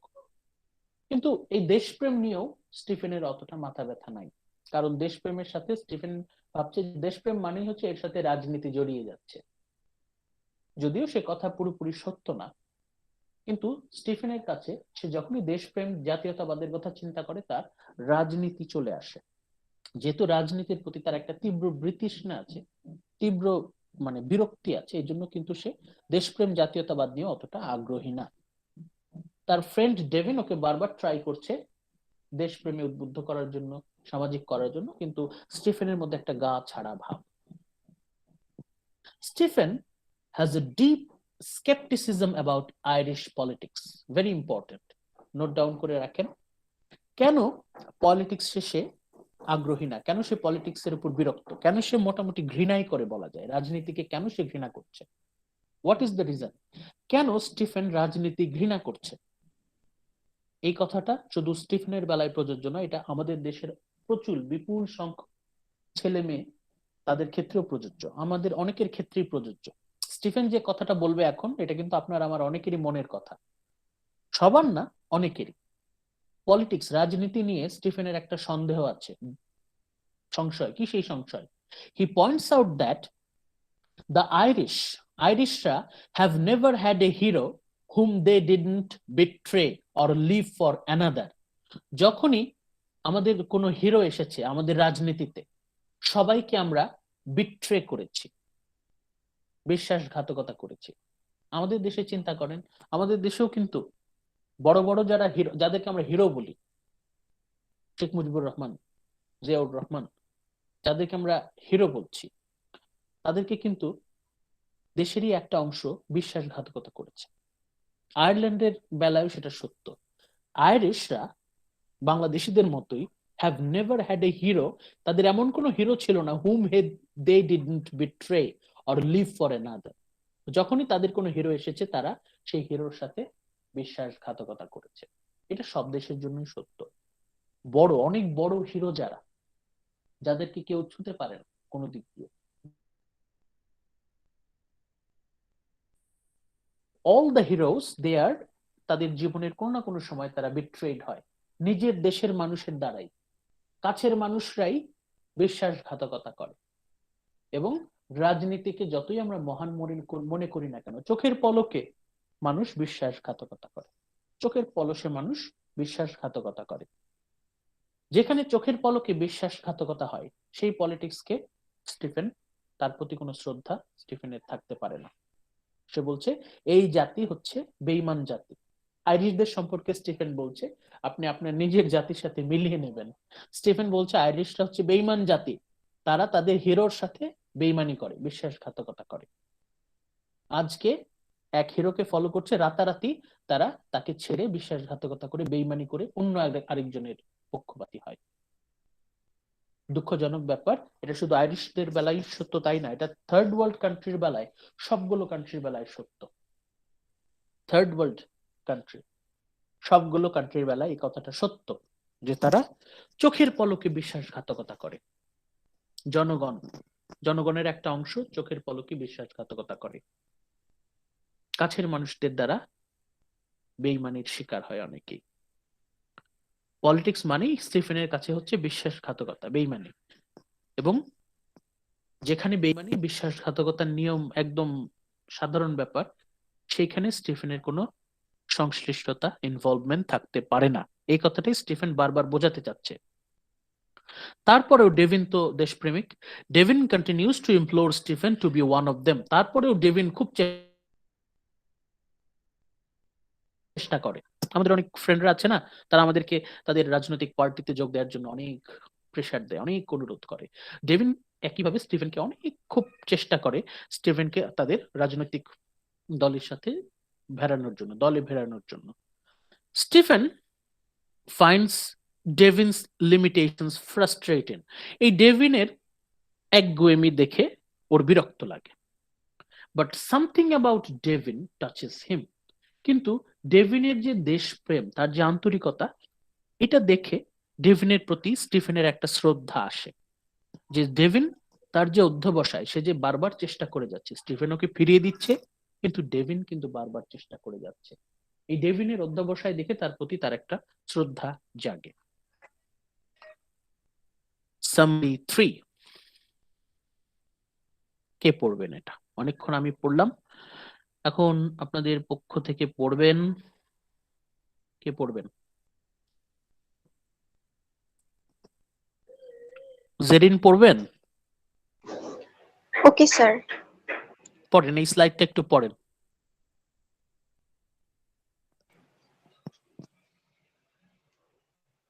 Sir 1 minute please. হ্যাঁ, শিওর।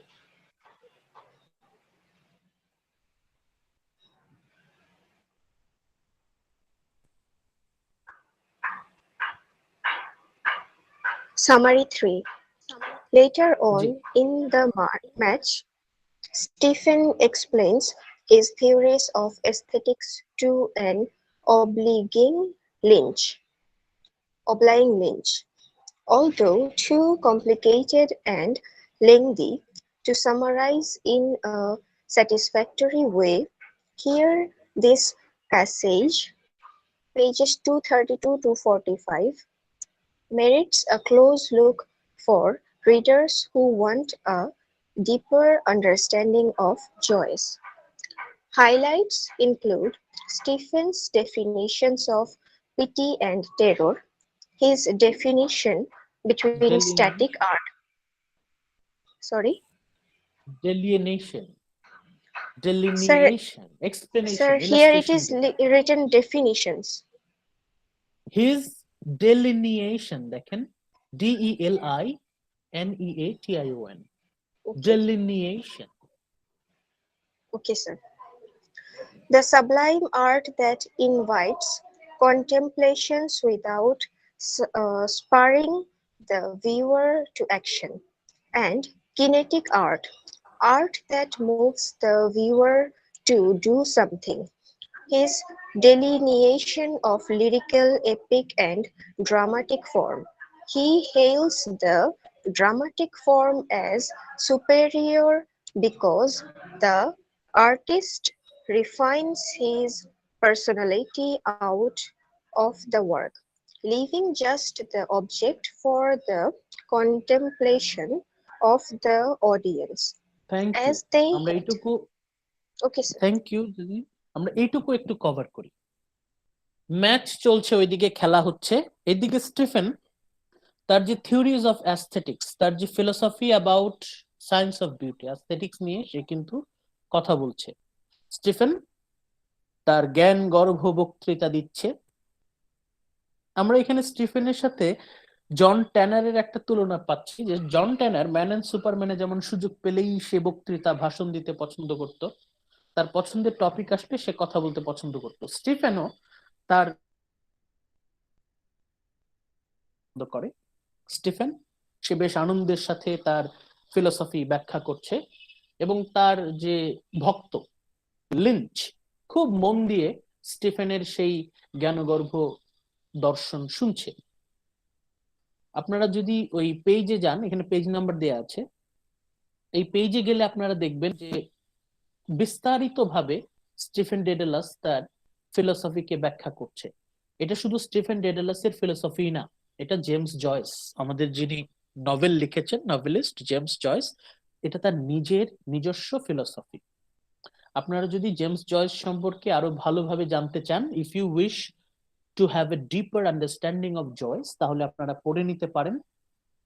এটা এই পার্টটুকু আপনারা পড়লে জানতে পারবেন যে এই যে অ্যাস্থেটিক্স, ফিলসফি, থিওরিজ, এই নিয়ে জেমস জয়েসের মন্তব্য কি। এখানে আপনারা কি কি দেখতে পাবেন, এখানে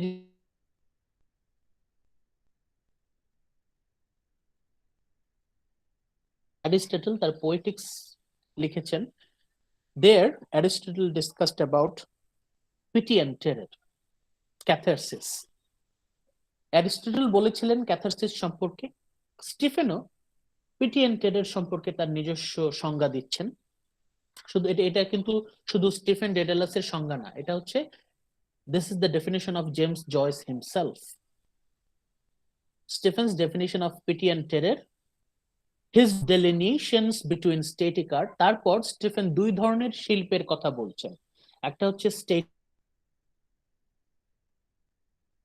করে, সাবলাইম আর্ট দ্যাট ইনভাইটস কন্টেমপ্লেশন।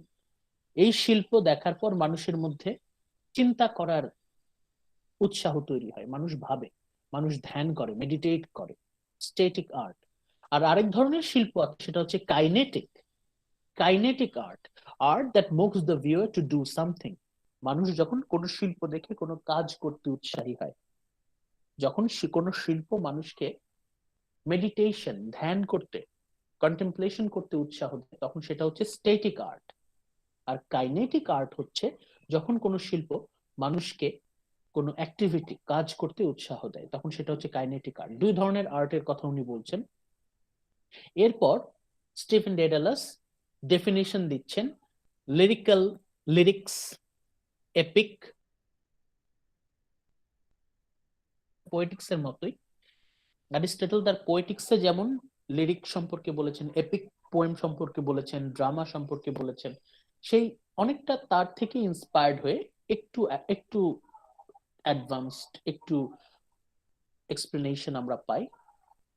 তার মানে এই যে পার্টটা গ্রিন কালারের হাইলাইট করা আছে, এই পার্টটা ইট ইজ অ্যাকচুয়ালি জেমস জয়েসের নিজস্ব ফিলসফি, নিজস্ব theories, aesthetic theories, literary theories. James Joyce তার এই আ পোর্ট্রেট নভেলের মধ্য দিয়েই তার কিছু নিজস্ব শিল্প সংক্রান্ত কিছু মতামত, থিওরিগুলো আমাদের কাছে পৌঁছে দিয়েছেন। এখন ম্যান এন্ড সুপারম্যানে ফিরে যাই।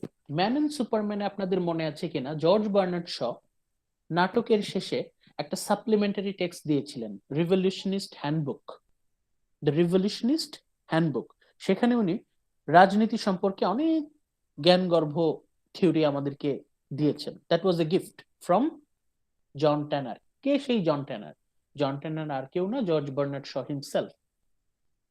একইভাবে এখানে a portrait of the artist as a young man, এই নভেলের চ্যাপ্টার 5-এ, নভেলের মাঝখানে জেমস জয়েস স্টিফেন ডেডালাসের মাধ্যমে আমাদেরকে তার কিছু লিটারারি থিওরি, সাহিত্যিক কিছু মতবাদ আমাদের কাছে পৌঁছে দিচ্ছেন। কে বলছে? স্টিফেন ডেডালাস বলছে। স্টিফেন ডেডালাস মূলত কে? আমাদের রাইটার নিজেই, জেমস জয়েস। মানে জেমস জয়েস স্টিফেন ডেডালাসের মাধ্যমে তার লিটারারি থিওরি, অ্যাস্থেটিক থিওরি আমাদের কাছে পৌঁছে দিচ্ছেন। This is the aesthetic theory not only of Stephen Dedalus but also of James Joyce himself. James Joyce তার যে সাহিত্যিক মতবাদ, সাহিত্যিক চিন্তা ভাবনা এই চ্যাপ্টারে আমাদের কাছে উপস্থাপন করেছেন। বেশ বড় আলোচনা দেখতে পাচ্ছেন, 232 থেকে 245, মানে প্রায় 13 পেজ, মানে মোটামুটি একটা জ্ঞানগর্ভ এসে, প্রবন্ধ। খুব সাবধানে জেমস জয়েস স্যার এটা কোন চ্যাপ্টারে ছিল? এটা চ্যাপ্টার 5-এ, চ্যাপ্টার 5-এ। মানে জেমস জয়েস কিন্তু সুকৌশলে তার এই বোরিং থিওরিটিক্যাল কাপঝাপ এই উপন্যাসের মধ্যে ঢুকিয়ে দিয়েছেন। মানে উপন্যাস পড়তে পড়তে অনেক রিডার কিন্তু জয়েসের এই মতবাদগুলো পড়ে ফেলবে। Okay, he hails the dramatic form as a superior. আপনাদের যদি অ্যারিস্টটলের পোয়েটিক্স মনে থাকে তাহলে আপনারা দেখবেন ওখানে ওখানে কিন্তু অ্যারিস্টটল নিজেই তার পোয়েটিক্স এর মধ্যে বলেছেন ড্রামাটিক ফর্ম হচ্ছে সুপেরিয়র। স্টিফেন ডেডালাস অ্যারিস্টটলের সাথে একমত পোষণ করছেন যে হ্যাঁ ড্রামাটিক ফর্ম হচ্ছে সুপেরিয়র। কেন সুপেরিয়র? কেন? বিকজ দ্য আর্টিস্ট, যিনি কবি নাট্যকার, artist refines his personality out of the work. এই ড্রামার মাধ্যমে আমরা কিন্তু যিনি নাট্যকার, যিনি শিল্পী, যিনি লেখক, কবি, তার যে পার্সোনালিটি, তার ব্যক্তিত্ব, তার কিন্তু ছায়া আমরা কিন্তু এখানে দেখতে পাই। Leaving just the object for the contemplation of the audience. যারা দর্শক, যারা পাঠক, তারা মন দিয়ে যখন পড়তে থাকে, মন দিয়ে যখন তারা ড্রামা এনজয় করতে থাকে, তখন কিন্তু ড্রামার প্রতিটা পরতে পরতে, প্রতিটা স্টেপে, প্রতিটা স্টেজে, প্রতিটা লেয়ারে যিনি লেখক, যিনি নাট্যকার, শিল্পী, কবি, তার পার্সোনালিটি কিন্তু আমাদের সামনে ফুটে ওঠে। তার মানে এই স্লাইডের প্রায় বেশিরভাগ অংশ জুড়েই কিন্তু স্টিফেনের তার যে থিওরিজ গুলো, অ্যাস্থেটিক থিওরিজ, লিটারেরি থিওরিজ, সাহিত্যিক মতবাদগুলো, সেগুলো নিয়ে কথাবার্তা আছে। স্টিফেন ধীরে ধীরে তার নিজস্ব একটা সাহিত্যিক মতবাদ, ফিলসফি এস্টাবলিশ করার চেষ্টা করছেন। এরপর আমরা পরের পার্টে আসি। এই স্লাইডেরই নিচের সর্বশেষ পয়েন্টটা যেটা, as they head toward the library, তারা ফ্রেন্ড সার্কেল 6 জন, 6 জনের ফ্রেন্ড সার্কেল একসাথে, খেলা শেষ, এখন তারা লাইব্রেরির দিকে যাচ্ছে। হি সিজ এমা, তখন এমার সাথে তাদের দেখা হয়। কোন সেই এমা? কোন সে এমা? সেই এমা যাকে প্রথম দেখার পর থেকেই স্টিফেন প্রেমে পড়ে গিয়েছিল, কিন্তু 10 বছর ধরে, ফর 10 ইয়ার্স, সে কিন্তু চুপি চুপি এমাকে ভালোবেসে গেছে। Stephen is speechless as always. এমাকে দেখে আবার স্টিফেন হা হয়ে গেল। 10 বছর ধরেই এমাকে সে দেখছে, যতবার সে দেখছে ততবার সে হা হয়ে যাচ্ছে। মানে এমার প্রতি ওর যে ফ্যাসিনেশন, এটা অবসেশন,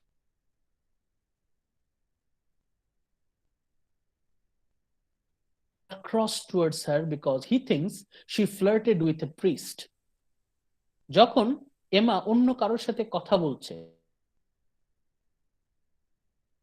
তখন সে বিরক্ত হচ্ছে, তখন সে রেগে যাচ্ছে। Even his anger feels like a kind of homage. কিন্তু যখন সে এমার প্রতি রেগে যাচ্ছে, এটাও এমার প্রতি একটা অ্যাডোরেশন, উপাসনা হিসেবে গণ্য করছে, যে এমার প্রতি আমি যে রেগে যাচ্ছি, বিরক্ত হচ্ছি, এটাও হচ্ছে তার প্রতি আমার ভালোবাসার একটা প্রকাশ। খুবই উইয়ার্ড, খুবই কমপ্লেক্স, এবং ইট ইজ আনহেলথি। স্টিফেনের এমার প্রতি যে fascination, this is not a normal fascination, it is somehow abnormal। এমার প্রতি তার ফ্যাসিনেশন, সেটাই চলছে, হাইলাইট করা আছে, আশা করি দেখতে পাচ্ছেন। But he dreams about Emma that night. সেই রাতে এমাকে নিয়ে সে স্বপ্ন দেখে, অনেক বেশি এক্সাইটেড, অনেক বেশি ইমোশনাল হয়ে যায়, and is inspired to write another poem to her. আবার তার ইচ্ছা করে আরেকটা প্রেমের কবিতা এমাকে উদ্দেশ্য করে লিখবে। It is 10 years, 10 বছর পার হয়ে গেছে, since he failed in writing of his first poem. গত লেকচারে, আগের লেকচারে আমরা আলোচনা করেছিলাম, এমাকে উদ্দেশ্য করে সে একটা ভালোবাসার কবিতা, প্রেমের কবিতা লিখতে চেয়েছিল, কিন্তু সে ব্যর্থ হয়েছে।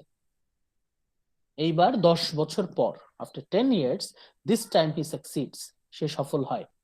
But he does not send ইট, কিন্তু সেটা সে পাঠাবে না, সে প্রেমের কবিতা লিখে রেখে দিল, এটা সে এমার কাছে কখনোই পাঠাবে না।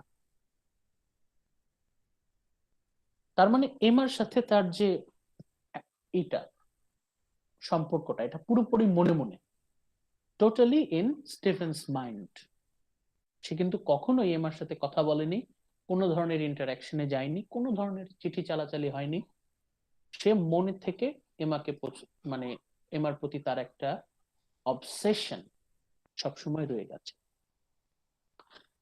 লেটার, পরবর্তীতে, Stephen seats on library steps.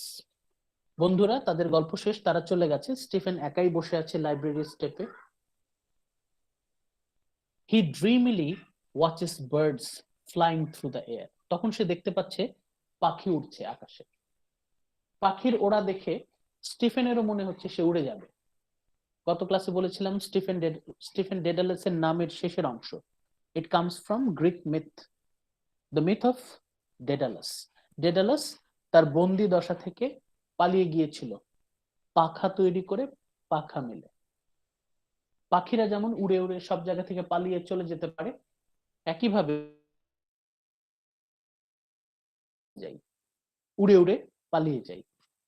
আবারও তার মধ্যে পালিয়ে যাওয়ার একটা আকাঙ্ক্ষা, সে পালিয়ে যেতে চাচ্ছে। He wishes to escape by flight.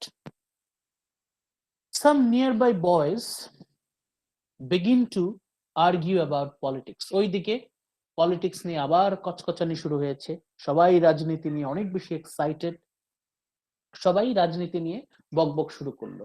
রাজনীতি মানেই হচ্ছে স্টিফেনের বিরক্তি, স্টিফেন দুই চোখে দেখতে পারে না রাজনীতি নিয়ে আলাপ। তখন সে ওদের থেকে উঠে চলে যেতে লাগলো। Stephen goes to look for Cranly. Stephen তখন তার বেস্ট ফ্রেন্ডকে খুঁজছে, ক্র্যানলিকে খুঁজছে। ক্র্যানলি কোথায়, ক্র্যানলি কোথায়?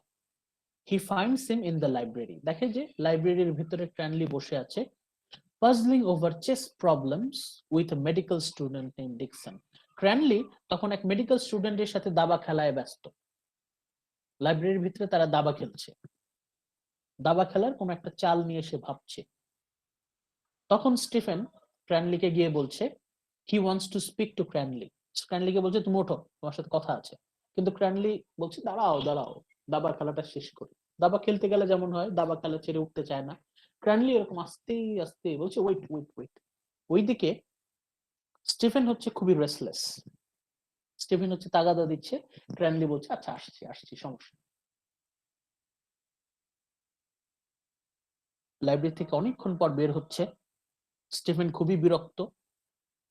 A long conversation between boys take place. তারপর বের হচ্ছে, স্টিফেন ক্র্যানলির সাথে কিন্তু একটা জরুরি কথা হবে, কিন্তু তারা সে কথা বলার সুযোগ পাচ্ছে না। ওরা বের হওয়ার সাথে সাথে আরেক গ্রুপ এসে কথা শুরু করে দিয়েছে। দ্য বয়েজ গ্যাদার্ড ইনক্লুড, তখন টেম্পল আছে, ওকিফ, গগিন, ডিস্কিন, ক্র্যানলি, এরা প্রচুর গল্প শুরু করে, নানা বিষয়ে গল্প শুরু করে। ওইদিকে স্টিফেন, সে তো অলরেডি ক্র্যানলির সাথে একটা জরুরি কথা বলবে। স্টিফেন বিরক্ত হচ্ছে। স্টিফেন কথা বলল, Stephen says nothing throughout the whole talk. সে সারাটা সময় চুপ করেছিল। অনেকক্ষণ ধরে তারা একসাথে আড্ডা দেয়, অনেকক্ষণ ধরে তারা একসাথে আড্ডা দিল, কিন্তু স্টিফেন একটা কথা বলল না। কিন্তু তাদের ছেড়ে সে চলেও গেল না, ওদের সাথে বসেও রইল, কিন্তু কোনো কথাও বলল না। Isn't it very weird, unhealthy? Stephen চলে যেতে পারতো, কিন্তু সে সেখানেই বসে রইল। দু একটা কথা বলতে পারতো, কিন্তু সে কিছুই বলল না। অন্য সবাই গল্প করলো, নানা বিষয় নিয়ে কথা হলো, কিন্তু স্টিফেন চুপ করে রইল। এই যে স্টিফেন কেন সবার থেকে আইসোলেটেড, এটা কিন্তু আমরা এখানে কিছুটা ইঙ্গিত পাচ্ছি। স্টিফেন সবার মধ্যে থেকেও আলাদা। এই ইউনিভার্সিটির ফ্রেন্ডদের মধ্যে একটা হেলথি ইন্টারাকশন থাকা জরুরি, কিন্তু স্টিফেন কিন্তু তার ক্লাসমেট, তার ফ্রেন্ডদেরকে নর্মালি ট্রিট করছে না। সে সবার মধ্যে থেকেও নিজেকে গুটিয়ে রাখছে, আইসোলেট করে রাখছে। সে সবার মধ্যে থেকেও নিঃসঙ্গ। এমন সময় তো আলাপ শুরু হয়ে গেছে, একজন আরেকজনকে প্রচুর পরিমাণে অপমান করছে। ছেলেরা, বন্ধু বান্ধবরা একসাথে হলে যা হয়, ছেলে মেয়ে নির্বিশেষে, আপনারা জানেন, একজন আরেকজনকে পচায়, একজন আরেকজনকে নানা রকম ইঙ্গিত দিতে থাকে, পচানি দিতে থাকে। দ্য বয় ট্রেড ইনসাল্ট, একজন একজনকে অপমান করছে, সে অপমান ফেরত দিচ্ছে, আবার সে আরেকজনকে অপমান করছে।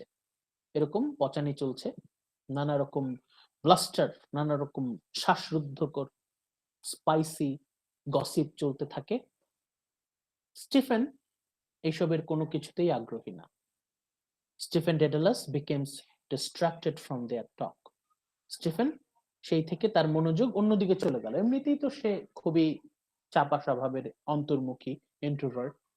এর মধ্যে এইসব বিষয় যখন শুরু হলো, স্টিফেন এইসবের কোনো কিছুতেই নাই। স্টিফেন আবার ডিস্ট্রাক্টেড হয়ে গেল when এমা ওয়াকস বাই। এদিক দিয়ে এমা আবার একটা পাস দিল, এমা পাশ দিয়ে চলে গেল। once again, আবারও, he is torn between worshipping her and damning her. দিন যত যাচ্ছে এমার প্রতি তার একটা বিদ্বেষ তৈরি হচ্ছে।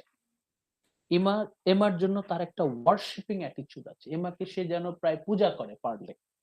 আবার এমা যখন সাধারণ নারীর মতো আচরণ করে, অন্যদের সাথে যখন কথা বলে, তখন এমার প্রতি তার একটা বিদ্বেষ তৈরি হয়। একই সাথে যখন এমা চুপচাপ থাকে তখন স্টিফেন তাকে ওয়ার্শিপ করে, আর যখন এমা অন্য কারোর সাথে কথা বলে তখন সে এমাকে ড্যাম করে, মানে ওকে ওর প্রতি একটা বিদ্বেষ মনোভাব তৈরি হয়। ইন হার ওয়েক এমা চলে গেল। She is replaced by Stephen's thoughts of poetry and beauty. ওইদিকে ওর ফ্রেন্ডরা দুষ্টুমি করছে, একজন আরেকজনকে পচাচ্ছে, নানা রকম গপ্প সপ্প হচ্ছে, আলোচনা হচ্ছে। স্টিফেন তখন পোয়েট্রি অ্যান্ড বিউটি নিয়ে চিন্তা করছে। ভাবতে পারছেন যে এইদিকে সে হচ্ছে বিশাল একটা জটলার মধ্যে, গ্রুপের মধ্যে বসে আছে, ওইদিকে হইচই হচ্ছে, আর স্টিফেন সে এতটাই আত্মমগ্ন বিউটির কথা চিন্তা করছে। আবার স্ট্রিম অফ কনসিয়াসনেস টেকনিকের মাধ্যমে আমরা যদি স্টিফেন ডেডালাসের মনের ভেতরে ঢুকে যাই, আমরা দেখব সে কিভাবে সবার মধ্যে বসে থেকেও পুরো অন্য দুনিয়ায় চলে গেছে।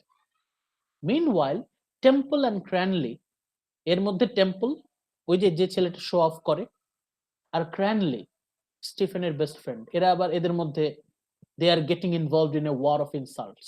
একজন আরেকজনকে বেশ অপমান করছে, গালি দিচ্ছে। টেম্পল ক্র্যানলিকে গালি দিচ্ছে, ক্র্যানলি টেম্পলকে গালি দিচ্ছে, culminating in Cranly chasing Temple with a stick. এর মধ্যে ক্র্যানলি টেম্পলকে একটা লাঠি নিয়ে দৌড়, মানে তাড়া করলো। টেম্পল ওইদিকে দৌড় দিল, ক্র্যানলি ওর পিছু পিছু দৌড়াচ্ছে। Stephen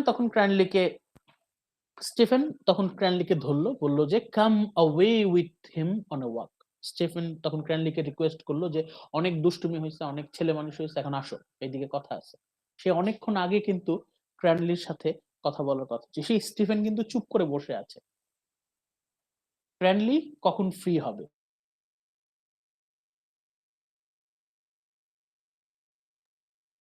with him on a walk. Cranly ওকে বলে আচ্ছা ঠিক আছে চল, কি কথা বলবি চল। ক্র্যানলি অবলাইজেস। ক্র্যানলি বললো ঠিক আছে চলো। স্টিফেন তখন ক্র্যানলির কাছে একটা অ্যাডভাইস চায়। স্টিফেন ক্র্যানলির কাছ থেকে অ্যাডভাইস চাচ্ছে, তার মানে আপনারা বুঝতে পারছেন ক্র্যানলি স্টিফেনের কতটা ঘনিষ্ঠ বন্ধু, বেস্ট ফ্রেন্ড। স্টিফেন তখন ক্র্যানলির কাছ থেকে একটা উপদেশ চাচ্ছে, ভেরি ইম্পর্টেন্ট, খুব ভালো করে খেয়াল করেন, ব্লু মার্ক করা আছে, ইম্পর্টেন্ট এই জন্য। He is involved in A fight with his mother. তার মায়ের সাথে তার একটা দ্বন্দ্ব চলছে। who wants him to participate in the Easter ritual. ওদের ধর্মে একটা আচার অনুষ্ঠান আছে, ইস্টার রিচুয়াল। স্টিফেন ডেডালাসের মা চায় সে যেন ইস্টার রিচুয়ালে যায়, কিন্তু স্টিফেন যেতে রাজি না। Stephen no longer consider himself as a Catholic. Stephen সে বলেছে আমি এই ধর্ম ত্যাগ করেছি, এই ধর্মের কোনো সাথে পাচ্ছে আমি নাই, কোনো কিছুতে আমি নাই। স্টিফেন ক্যাথলিক রিলিজনকে বর্জন করেছে, ত্যাগ করেছে। Stephen no longer consider himself a Catholic. তাহলে সে কি করবে?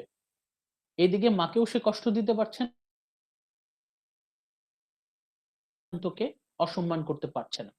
ক্র্যানলি তখন ওকে বুদ্ধি দিল। Cranly advises him to go ahead with it. বলছে যে মা যাচ্ছে তাই করো, বিলিভ অর ডিসবিলিভ, বিশ্বাস হোক বা অবিশ্বাস হোক, মা যেটা বলছে এটা করো। He should do it. কেন হি শুড ডু ইট? ক্র্যানলি স্টিফেনকে বুদ্ধি দিচ্ছে হি শুড ডু ইট কেন? Because it cost him nothing and will please his mother. মাকে খুশি করো, মাকে কষ্ট দেওয়ার কোনো প্রয়োজন নাই। তাহলে ভালো করে খেয়াল করেন, ক্র্যানলি কিন্তু স্টিফেনের চাইতে ওর কিন্তু বাস্তব বুদ্ধি বেশি, মানে ইমোশনাল দিক থেকে ক্র্যানলি কিন্তু স্টিফেনের থেকে অনেক বেশি ম্যাচিওর। ক্র্যানলি স্টিফেনকে বুদ্ধি দিচ্ছে যে মাকে কষ্ট দিও না, মাকে খুশি করার জন্য অন্তত ভান হলেও করো, জোর করেই করো।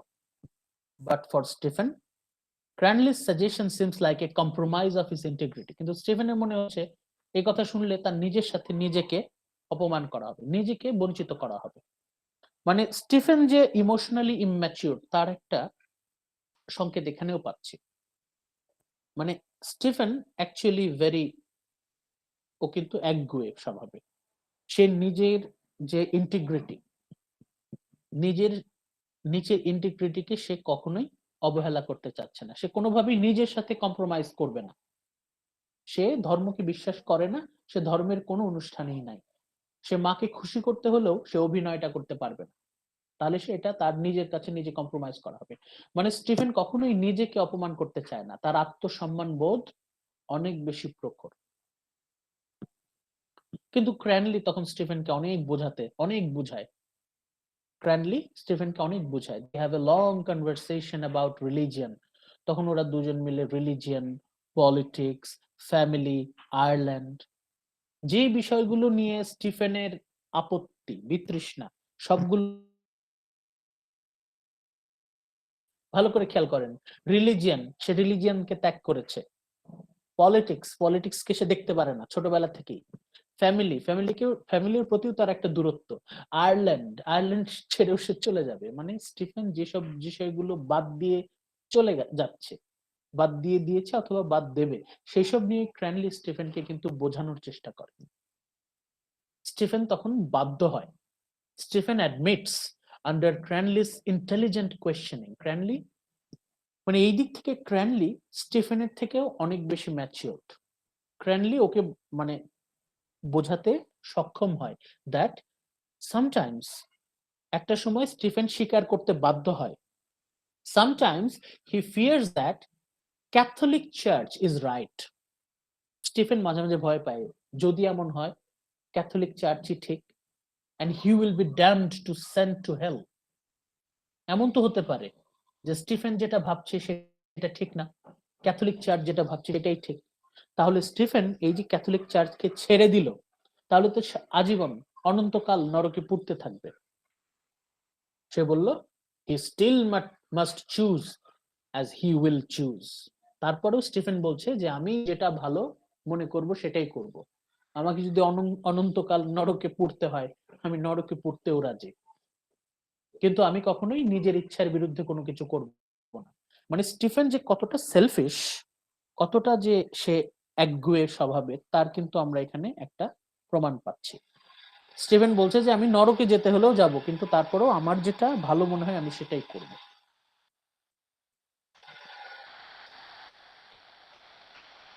আমাদের আজকের ক্লাসের last slide, summary 6. This is our today's last slide. He realizes with sadness, একটা সময় হঠাৎ করে স্টিফেন ডেডালাসের মনটা খারাপ হয়ে যায়। কেন? আফটার হি লিভস আয়ারল্যান্ড, সে যখন আয়ারল্যান্ড ছেড়ে চলে যাবে, his friendship with Cranly will come to an end. যখন সে আয়ারল্যান্ড ছেড়ে চলে যাবে তখন তো ক্র্যানলির সাথে তার আর বন্ধুত্বটা টিকে থাকবে না। এখন তো ইন্টারনেটের যুগ, এখন তো ইন্টারনেট আছে, ইমেল আছে, বন্ধুত্ব তাই টিকে না। আর তখন তো একমাত্র চিঠি ছিল যোগাযোগের একমাত্র মাধ্যম। ক্র্যানলির সাথে তো তার বন্ধুত্ব শেষ হয়ে যাবে। His friendship with Cranley will come to an end. একটু তার প্রথমে মন খারাপ হয়, তারপর he accepts that he may be alone, he must be independent. আমি একা হয়ে যাব, maybe I will be alone, কিন্তু আমি তখনই পারবো। মানে এটা সে পজিটিভলি নিচ্ছে। সে ক্র্যানলির বন্ধুত্ব হারাবে, সে একা হয়ে যাবে, এবং একা হয়ে গেলে তখন তার জন্য স্বাধীন হওয়াটা কিন্তু সহজ। তাহলে কি স্টিফেন ইনডিরেক্টলি এটাই বোঝাতে চাচ্ছে যে ফ্রেন্ডশিপ এটাও একটা কেজ, এটাও একটা জেলখানা? Friendship sometimes it hinders our independence. বন্ধুত্বের কারণে দেখবেন আপনি মাঝে মাঝে অনেক কিছুই করতে পারবেন না। আপনার সবচেয়ে কাছের বন্ধু যার সাথে কথা না বলে আপনি থাকতে পারেন না, দেখবেন তার জন্য আপনি অনেক কিছু করতে পারছেন না, অনেক কিছু আপনি সিদ্ধান্ত নিতে পারছেন না। মানে ফ্রেন্ডশিপ এটাও কিন্তু একটা জেলখানা। একটা সময় সে নিজেকে বেশ ভালোই সান্ত্বনা দিচ্ছে যে আমি আর ভয় পাই না, একাকিত্বের ভয় আমি করি না। He is not afraid of making a mistake. সে আর ভুল করার জন্য কোনো ভয় তার মধ্যে নাই। Even if that mistake sends him to hell, সে বলছে ভুল যদি করি নিজের মতামতে করব, নিজের ইচ্ছায় করব, সেই ভুলে আমি যদি নরকে যাই তাতেও তার কোনো আক্ষেপ থাকবে না। Even if that mistake sends him to hell, সে নরকে যেতেও রাজি, কিন্তু নিজের ইচ্ছায় যাবে, নিজের সিদ্ধান্তে। মানে যত সময় যাচ্ছে আমরা কিন্তু ওর মধ্যে যে একগুঁয়েমি, হেডস্ট্রং অ্যাটিটিউড, সেটা কিন্তু আমরা পাচ্ছি। Stephen is very selfish, very headstrong, মানে সে যেটা ভালো মনে করে সে সেটাই করবে। সে যদি নরকে যায় তাও নিজের সিদ্ধান্তে যাবে। এরপর আমাদের নভেলটা শেষ হয়ে যাচ্ছে। The novel closes with a series of diary entries chronicling Stephen's last day in Ireland. অল্প কত এরপর কিছুদিন পরেই সে আয়ারল্যান্ড ছেড়ে চলে যাবে, এবং এই সময়কার ঘটনাগুলো আমরা ডায়েরি এন্ট্রি হিসেবে পাচ্ছি। ডায়েরিতে মানুষ যেমন ব্যক্তিগত কথা লিখে, সেই রকম স্টিফেন ডেডলাস ডায়েরিতে লিখে রাখছে তার ব্যক্তিগত কথাগুলো। এই ডায়েরির মধ্যেই আমরা পাবো হি ডেসক্রাইবস দ্য মিটিং উইথ এমা। অবশেষে আয়ারল্যান্ড যাওয়ার আগে এমার সাথে তার একটা সাক্ষাৎ হয়। There is a meeting in which they actually talk, এবং তারা সেখানে কথা বলে। অবশেষে বহু বছর পর, বহু বছরের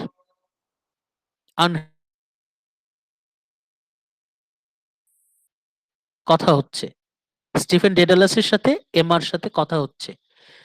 he is surprised that he likes her that evening, মানে তার সাথে কথা বলে ভালোই লাগে, অন্যরকম এক ভালো লাগা, which is a new feeling. কিন্তু এই সম্পর্কটা কিন্তু গড়াবে না, ওখানেই শেষ। জাস্ট আয়ারল্যান্ড ছেড়ে চলে যাওয়ার আগে এমার সাথে একটা শেষ দেখা আর কি, প্রথম দেখা এবং শেষ দেখা। Stephen is thrilled by the idea of leaving Ireland. যখনই স্টিফেনের মধ্যে এই চিন্তাটা আসে যে সে কিছুদিন পরেই আয়ারল্যান্ড ছেড়ে, তার পরিবার ছেড়ে, সমাজ ছেড়ে, দেশ ছেড়ে চলে যাবে, তখন ওর মধ্যে অন্যরকম একটা উত্তেজনা কাজ করছে, মানে একটা এক্সাইটমেন্ট ওর মধ্যে কাজ করছে।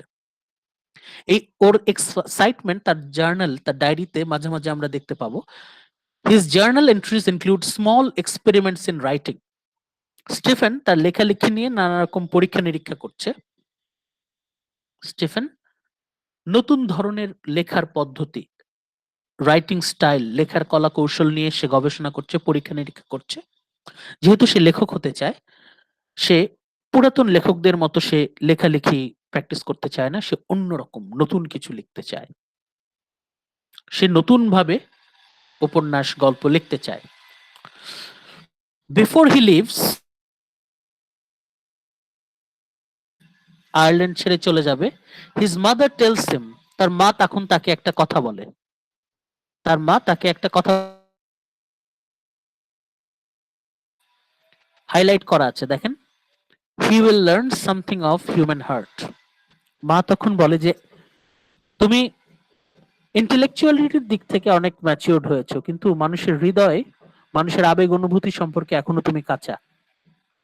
মা ছেলেকে বলছে শেখো, মানুষের হৃদয় সম্পর্কে কিছু শেখো। বিদেশে গিয়েও যদি তুমি কিছুটা শিখতে পারো, maybe he will learn something of human heart. মানুষের হৃদয় সম্পর্কে কিছু ধারণা থাকা জরুরি। It's his wish as well. Stephen ডেডালাসও একমত যে সে মানুষের হৃদয় সম্পর্কে তার আইডিয়া খুব কম। মানুষের বুদ্ধিবৃত্তি, ইন্টেলেকচুয়ালিটি, ফিলসফি নিয়ে সে অনেক গবেষণা করেছে, অনেক ভেবেছে, কিন্তু মানুষের হৃদয়, মানুষের আবেগ নিয়ে তার এখনো ধারণাটা খুব ঝাপসা, দুর্বল। He resolves to forge in the smithy of my soul the uncreated conscience of my race. কিন্তু তারপরও এখন সে অন্য দিকে চলে গেল। তার রেজলিউশন কি, তার ইচ্ছাটা কি? জন ট্যানার, ম্যান এন্ড সুপারম্যানের জন ট্যানারের যেমন একটা ইচ্ছা ছিল, একইভাবে এখানে পোর্ট্রেটে আমরা স্টিফেন ডেডালাসের মধ্যে একটা রেজলিউশন, একটা ভবিষ্যৎ নিয়ে একটা প্ল্যান আমরা পাচ্ছি। সে কি করতে চাচ্ছে? To forge in the smithy of my soul. সে তার আত্মা দিয়ে চেষ্টা করবে নির্মাণ করার জন্য, ফোর্জ করার জন্য, the uncreated conscience of my race, তার জাতির চেতনাকে সে সমৃদ্ধ করতে চায়, পুরো জাতির মানুষকে, সবাইকে, সবার চেতনায় সে পরিবর্তন আনতে চায়। ম্যান এন্ড সুপারম্যানে আমাদের জন ট্যানার যেটা বলেছিল ওই কথাটারই অন্যরকম প্রকাশ আমরা পাচ্ছি।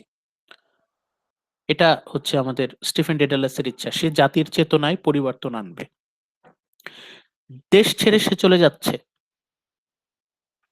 Hour Stephen Dedalus is leaving তার পরিবার, সমাজ, বন্ধু, তার প্রিয়জন,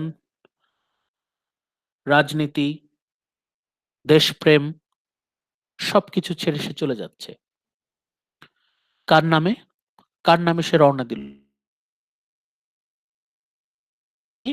সে তার যাত্রা শুরু করলো।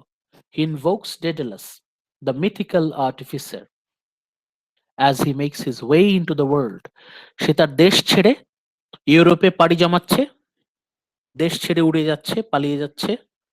তার এসকেপ, তার ফ্লাইট, কার নামে সে উড়াল দিল, কার নামে সে দেশ ত্যাগ করলো? He invokes Daedalus, সেই গ্রিক রূপকথা ডেডালাস, যে পাখা বানিয়ে তার বন্দি দশা থেকে উড়াল দিয়ে পালিয়ে গিয়েছিল। ডেডালাস যেমন উড়ে তার বন্দিশালা থেকে পালিয়ে গিয়েছিল, একইভাবে আমাদের স্টিফেন ডেডালাস সে সেও উড়াল দিয়ে চলে যাচ্ছে, সে পালিয়ে চলে যাচ্ছে। কারণ তার কাছে আয়ারল্যান্ড মানেই হচ্ছে ফাঁদ, বন্দিশালা, ট্র্যাপ। তার পরিবার, সমাজ, বন্ধুত্ব, প্রিয়জন, ধর্ম, রাজনীতি, দেশপ্রেম, জাতীয়তাবাদ, এই সবগুলোই এক একটা জেলখানা। সেই সব ট্র্যাপ, এইসব ফাঁদ থেকে উড়ে পালিয়ে যেতে চায়। সে সম্পূর্ণ স্বাধীনভাবে তার জীবনটাকে উপভোগ করতে চায়। He wishes to enjoy his life to the fullest, এবং তার লাইফটা এনজয় করার জন্য তাকে শিল্পী হতে হবে। সে শিল্পী হতে চায়। কেন? কারণ সে জীবনকে পুরোপুরি উপভোগ করতে চায়। সে জীবনকে পুরোপুরি উপভোগ করতে চায়, এই জন্যই সে শিল্পী হতে চায়। শিল্পী হতে হলে পুরোপুরি স্বাধীন হতে হবে। পুরোপুরি স্বাধীন হতে হলে দেশ থেকে বের হয়ে যেতে হবে, সমাজ থেকে, পরিবার থেকে বের হয়ে যেতে হবে। Ultimate freedom. যখন সে পুরোপুরি ইন্ডিপেন্ডেন্ট, ফ্রি, তখনই সে একমাত্র শিল্পী হতে পারবে। যখন সে শিল্পী, তখনই সে জীবনকে পুরোপুরি উপভোগ করতে পারবে, এনজয় করতে পারবে। জীবনকে পুরোপুরি এনজয় করা, enjoy life to the fullest, এটাই ছিল আমাদের স্টিফেন ডেডালাসের জীবনের একমাত্র উদ্দেশ্য।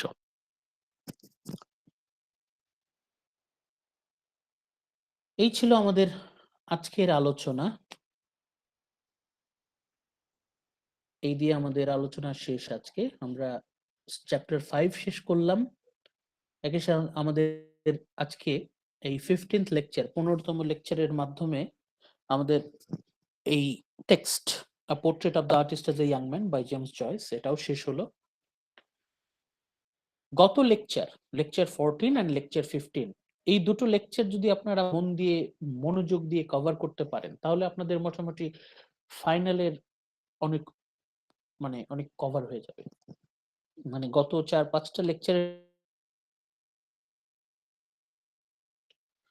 VVVI। এবার আপনারা যদি কোনো বিষয়ে আলোচনা করতে চান, কোনো প্রশ্ন যদি থাকে, তাহলে করতে পারেন।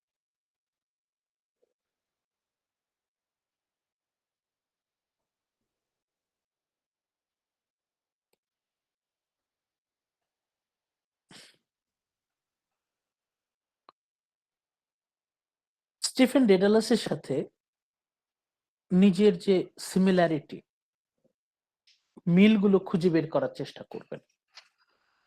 Stephen Dedalus, he represents you, আপনাদের।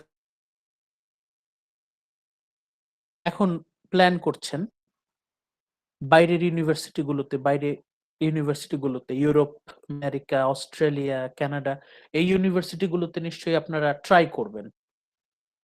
এবং ট্রাই করতে গিয়ে সবারই মনের মধ্যে একটা ইচ্ছা থাকে যে ওখানেই সেটেলড হয়ে যাব, এই দেশে আর ফিরবো না।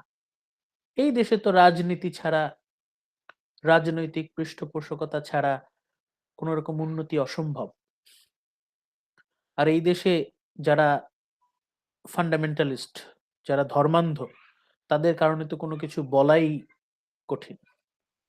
ধর্ম এবং রাজনীতি আমাদের দেশেরও তো দুটো বড় অভিশাপ, এবং এই কথা চিন্তা করে অনেকেই বলে যে এই দেশে কোনো স্বাধীনতা, এই দেশের কোনো ভবিষ্যৎ নাই।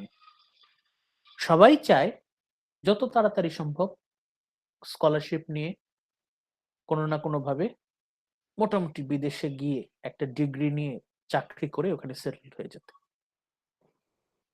তাদের কথাই বাংলাদেশ এটাও একটা ফাঁদ। বাংলাদেশে যতদিন আমি থাকবো বন্দি জীবন, নিজের ইচ্ছা মতো কিছুই করতে পারবো না। আমার ভবিষ্যৎ, স্বর্ণালী ভবিষ্যৎ, আমার স্বর্ণালী ভবিষ্যৎ ধূসর হয়ে যাবে, কারণ এই দেশে কোনো ভবিষ্যৎ নাই।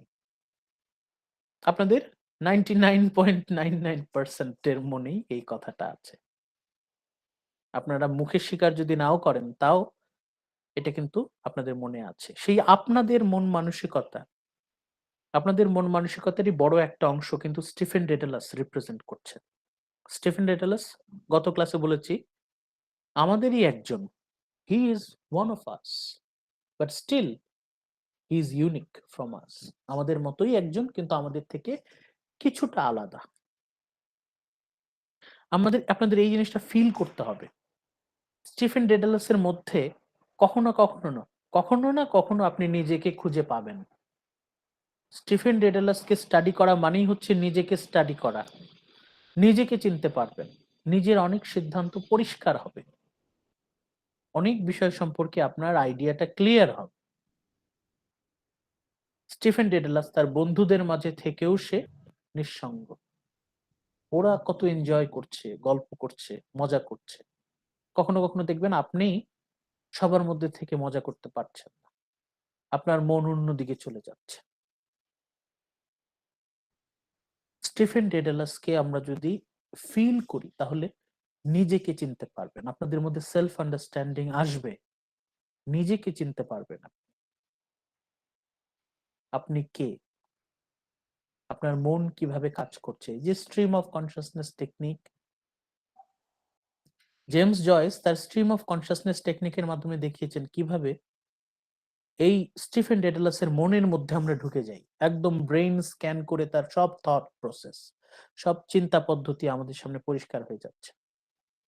আপনার অন্য কারো মনের ভিতরে ঢোকা দরকার নাই, সেটা সম্ভব না। আপনি নিজের মনের ভিতরে ঢোকেন, আপনার চিন্তা ভাবনাগুলো আপনার কাছে পরিষ্কার থাকুক, আপনার চিন্তা ভাবনা আপনার কাছে পরিষ্কার থাকুক। আপনি নিজেকে চিনতে পারেন কিনা। স্টিফেন নিয়ে আসেন, হাউ ডু ইউ ফিল, আপনি কেমন ফিল করছেন।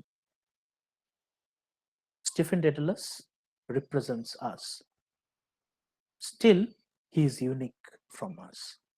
আমাদেরই একজন, কিন্তু আমাদের থেকে কিছুটা আলাদা।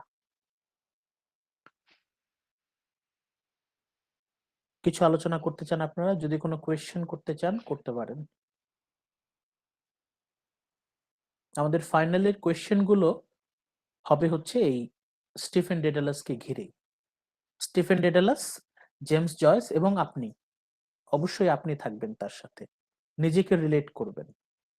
স্টিফেন ডেডালাস আমাদের এই উপন্যাসের প্রোটাগনিস্ট, আমাদের ঔপন্যাসিক নভেলিস্ট জেমস জয়েস, এবং আপনি, আপনাদের তিনজনের মধ্যে একটা বোঝাপড়া হওয়া জরুরি, এবং সেই আপনাদের যে বোঝাপড়া, আপনাদের যে সংমিশ্রণ, সেখান থেকেই ফাইনালের কোয়েশ্চেনটা আসবে। ক্যারেক্টারটা বোঝেন, ক্যারেক্টারকে বুঝলে জেমস জয়েসকে বুঝতে পারবেন, জেমস জয়েসের সাথে সাথে আপনি নিজেকেও চিনতে পারবেন। পড়ার মূল উদ্দেশ্য A Portrait of the Artist as a Young Man by James Joyce. ঠিক আছে, ভালো থাকেন আপনারা। যদি কোনো কাউন্সিলিং এর দরকার হয় অবশ্যই জিজ্ঞেস করবেন, কোনো প্রশ্ন থাকে অবশ্যই জিজ্ঞেস করবেন। স্যার আমার একটা আসসালামু আলাইকুম কোশ্চেন স্যার। ছিল। হ্যাঁ বলেন। আসসালামু আলাইকুম। জি জি, ওয়ালাইকুম। স্যার আপনি তো বললেন যে স্যার অনেকেই চাই আমরা বাইরে যেতে। এটা ট্রু। আমাদের সবারই আসলে আমাদের দেশের প্রতি অবশ্যই আমি মনে করি যে চাওয়া পাওয়াটা অনেক কমে গেছে আগের চেয়ে। আমরা অনেক বেশি নেগেটিভ ভাবি আমাদের দেশকে নিয়ে স্যার। স্যার হুম। আপনি কি সাজেস্ট করবেন as a teacher, as a guardian যে আমরা কি দেশে থেকে কিছু করার চেষ্টা করবো নাকি বাইরে গিয়েই আমাদের লাইফকে বিল্ড আপ করবো? আপনি কি সাজেস্ট করবেন স্যার? আপনি যদি বাইরে গিয়েও যদি দেশের সেবা করতে পারেন, যদি আপনি বাইরে গিয়েও যদি আপনার আপনার দেশকে আগে বাদ দেন, দেশের কথা এত আগে কেন, আপনার পরিবারের কথা চিন্তা করেন। স্টিফেন ডেডালাস তার ফ্যামিলির প্রতি তার সেই রেসপন্সিবিলিটিটা কিন্তু মোটেও প্রশংসার দাবিদার না। মানে ফ্যামিলির প্রতি তার ইনভলভমেন্ট, তার যে রেসপন্সিবিলিটি, সে কিন্তু সেটা ঠিকভাবে তো স্যাক্রিফাইস করলো, এত এটাতে পড়াচ্ছে, তারপরেও ছেলেটা তার পরিবারের জন্য কিছুই করলো না, পরিবারের কথা সে চিন্তা করলো না একদম। আপনি এখন চিন্তা করেন, আপনি বাইরে যে যাবেন, আপনার পরিবারের প্রতি কি অবিচার করে যাবেন? আপনার না নিজের স্যার। ভবিষ্যৎ বড় না পরিবারের কথা বড়? আপনার পরিবারের কথা আগে চিন্তা করেন, দেশ অনেক পরে। স্টিফেন ডেডালাস তার ফ্যামিলির সাথে যেটা করলো সেটা কি ঠিক কিনা এটা আপনি ভালো করে দেখেন। তার 10 জন ভাই বোন, তার ফ্যামিলির এইরকম অর্থনৈতিক দুরবস্থা, আপনি কি করবেন? আপনার কি করা উচিত? আগে পরিবারকে সাপোর্ট করেন। আপনি পরিবারকে যদি ভুলে যান তাহলে আপনার জীবন ব্যর্থ। যে পরিবার আপনাকে এত সাপোর্ট দিল, আপনি এত বড় হলেন, এত বড় মানুষ হয়ে গেলেন, বিদেশে চলে গেলেন, আপনি যদি সেই পরিবারের কথা ভুলে যান, আপনি কেমন মানুষ?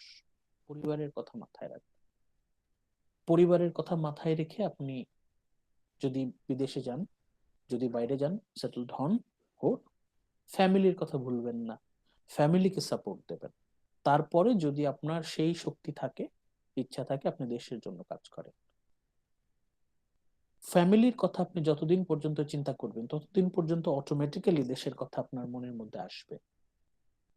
কিন্তু আপনি যদি ফ্যামিলিকে ভুলে যান, ফ্যামিলির সাথে আপনার 6 মাসে একবার কথা হয় কিনা, তাহলে আপনি অটোমেটিক্যালি দেশ থেকে দূরে চলে যাবেন, আপনি বিচ্ছিন্ন হয়ে যাবেন। তখন আপনার সেই অস্তিত্ব, আপনার অস্তিত্ব কতখানি সার্থক, আপনার রেসপন্সিবিলিটি আপনি কতটুকু রাখতে পারলেন। আপনি বিদেশে যান, আপনি সেটেল হন, আপনার ম্যাচুরিটি আসুক, কিন্তু আপনার ফ্যামিলিটা, ইট ম্যাটার্স। ফ্যামিলিকে গুরুত্ব দিলে দেশপ্রেম, দেশের প্রতি দায়িত্ববোধ এমনিতেই আসবে। বেশিরভাগই যারা বাইরে চলে যায় ওই জায়গাটাই প্রথম ভুলটা করে, ফ্যামিলির সাথে তাদের সম্পর্কটা অনেকটাই দুর্বল হয়ে যায়, রেসপন্সিবিলিটি অনেকটাই তারা আর ফুলফিল করতে পারে না। এখন আপনি বুঝে নেন কি করা উচিত। স্যার আমি বুঝতে পারছি স্যার। Thank you. স্যার বলেন।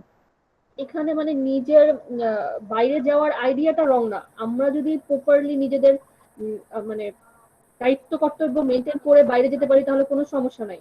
যদি আমি ওখান থেকে আমার ভালো একটা মানে আপনার দায়িত্ব পালন করতে পারেন ঠিক মতো। হ্যাঁ, আর ডিগ্রি নিয়ে যদি আমি দেশের কাজেই নিয়োজিত হই, দেশ সোসাইটি চেঞ্জ করার জন্যই ট্রাই করি, তাহলে তো সেটা আরো ভালো হচ্ছে, এটা তো খারাপের দিকে যাচ্ছে না। বললাম তো, দেশ দেশ তো আসবে পরে, আগে হচ্ছে ফ্যামিলি। হ্যাঁ, মানে আমার আমার মেইন কথা হলো যে আমাদের ইন্টেনশনটা ভালো থাকতে হবে, যে আমরা আমার হ্যাঁ, ফ্যামিলিকে নেগলেক্ট করবো না, আর আমি আমার দেশের প্রতিও নিজের দায়িত্বটা পালন করবো। অনেকে দেশের প্রতি এতটা গুরুত্ব দেন যে ফ্যামিলির প্রতি তাদের অবহেলা। দেখবেন অনেক বড় বড় মানুষ আছে, তারা দেশের জন্য অনেক কিছু করেছেন, কিন্তু তার পরিবার তার কাছ থেকে খুব কম জিনিস পেয়েছে। সেক্ষেত্রে কি হবে? সেক্ষেত্রে যেটা হবে সেটা হচ্ছে পরিবারের কাছ থেকে সে কিছুই পাবে না, পরিবারের প্রতি তার একটা বিতৃষ্ণা তৈরি হবে। দেশের মানুষের জন্য কাজ করছে ঠিকই, কিন্তু সে কাছের মানুষের কাছ থেকে কিছুই পাবে না, তার একটা বিতৃষ্ণা, বিটারনেস জন্ম নেবে তার মধ্যে। আগে পরিবার, তারপরে দেশ। পরিবারকে যে সামলাতে পারে না, সে কিন্তু ওইভাবে দেশকেও সামলাতে পারে না। স্যার এইটা তো জিমের ভিতরেও ছিল যে আগে সে তার ফ্যামিলিকে বিপদে ফেলে সে মানে ওর বাবার সাথে যে কম্পেয়ার করলো, হ্যাঁ, হ্যাঁ, হ্যাঁ, যে ফ্যামিলির দায়িত্বটা আগে না ইয়ের দায়িত্বটা আগে, হ্যাঁ, পরিবারের। কনসেপ্টটাকে। ওখানে একটা কথা বলছিলেন স্যার যে একটা কান্ট্রি মানে অনেকগুলা ফ্যামিলি, যে পরিবার একটা ফ্যামিলিকে সেভ করতে পারে না, সে অনেকগুলা ফ্যামিলিকে কিভাবে সেভ কিভাবে করবে। হ্যাঁ, এই বিষয়গুলো আমরা মাথায় রাখবো, এই বিষয়গুলো আমরা মাথায় রাখবো। আপনারা চিন্তা করতে থাকেন, নিজেদের সাথে ফিল করতে থাকেন। এগুলো শুধুমাত্র পড়া না, এগুলো আমাদের সারা জীবনের শিক্ষা। এগুলোই আমাদের সারা জীবনের শিক্ষা। আমাদের পরবর্তী জীবনের আমাদের সকল সিদ্ধান্ত নেওয়ায় এটা কিন্তু খুব গুরুত্বপূর্ণ প্রভাব রাখবে।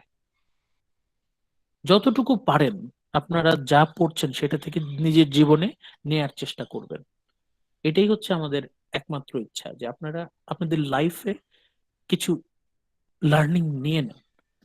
এত পড়ছেন শুধুমাত্র রোবটের মতো পরীক্ষার জন্য পড়লেন, তাহলে তো কিছু হলো না। নিজের জীবনে কিছু নেন। স্টিফেন ডেডলাস থেকে অনেক কিছু শেখার আছে, লর্ড জিম থেকে অনেক কিছু শেখার আছে, জন ট্যানার তার কাছ থেকে অনেক কিছু শেখার আছে। এগুলো আমরা নিজের জীবনে নিব। আপনার জীবনের প্রতিটা ডিসিশন নেয়ার ক্ষেত্রে আপনার অন্য কারো কাছে যাইতে হবে না, আপনার এখান থেকে আপনি অনেক কিছু শিক্ষা পাবেন। ওকে, আজকে তাহলে এই পর্যন্তই থাক। আপনারা ভালো থাকেন। আসসালামু আলাইকুম। ওয়ালাইকুম আসসালাম। Stay safe, take care. Thank you sir. Welcome. You too sir. Yes.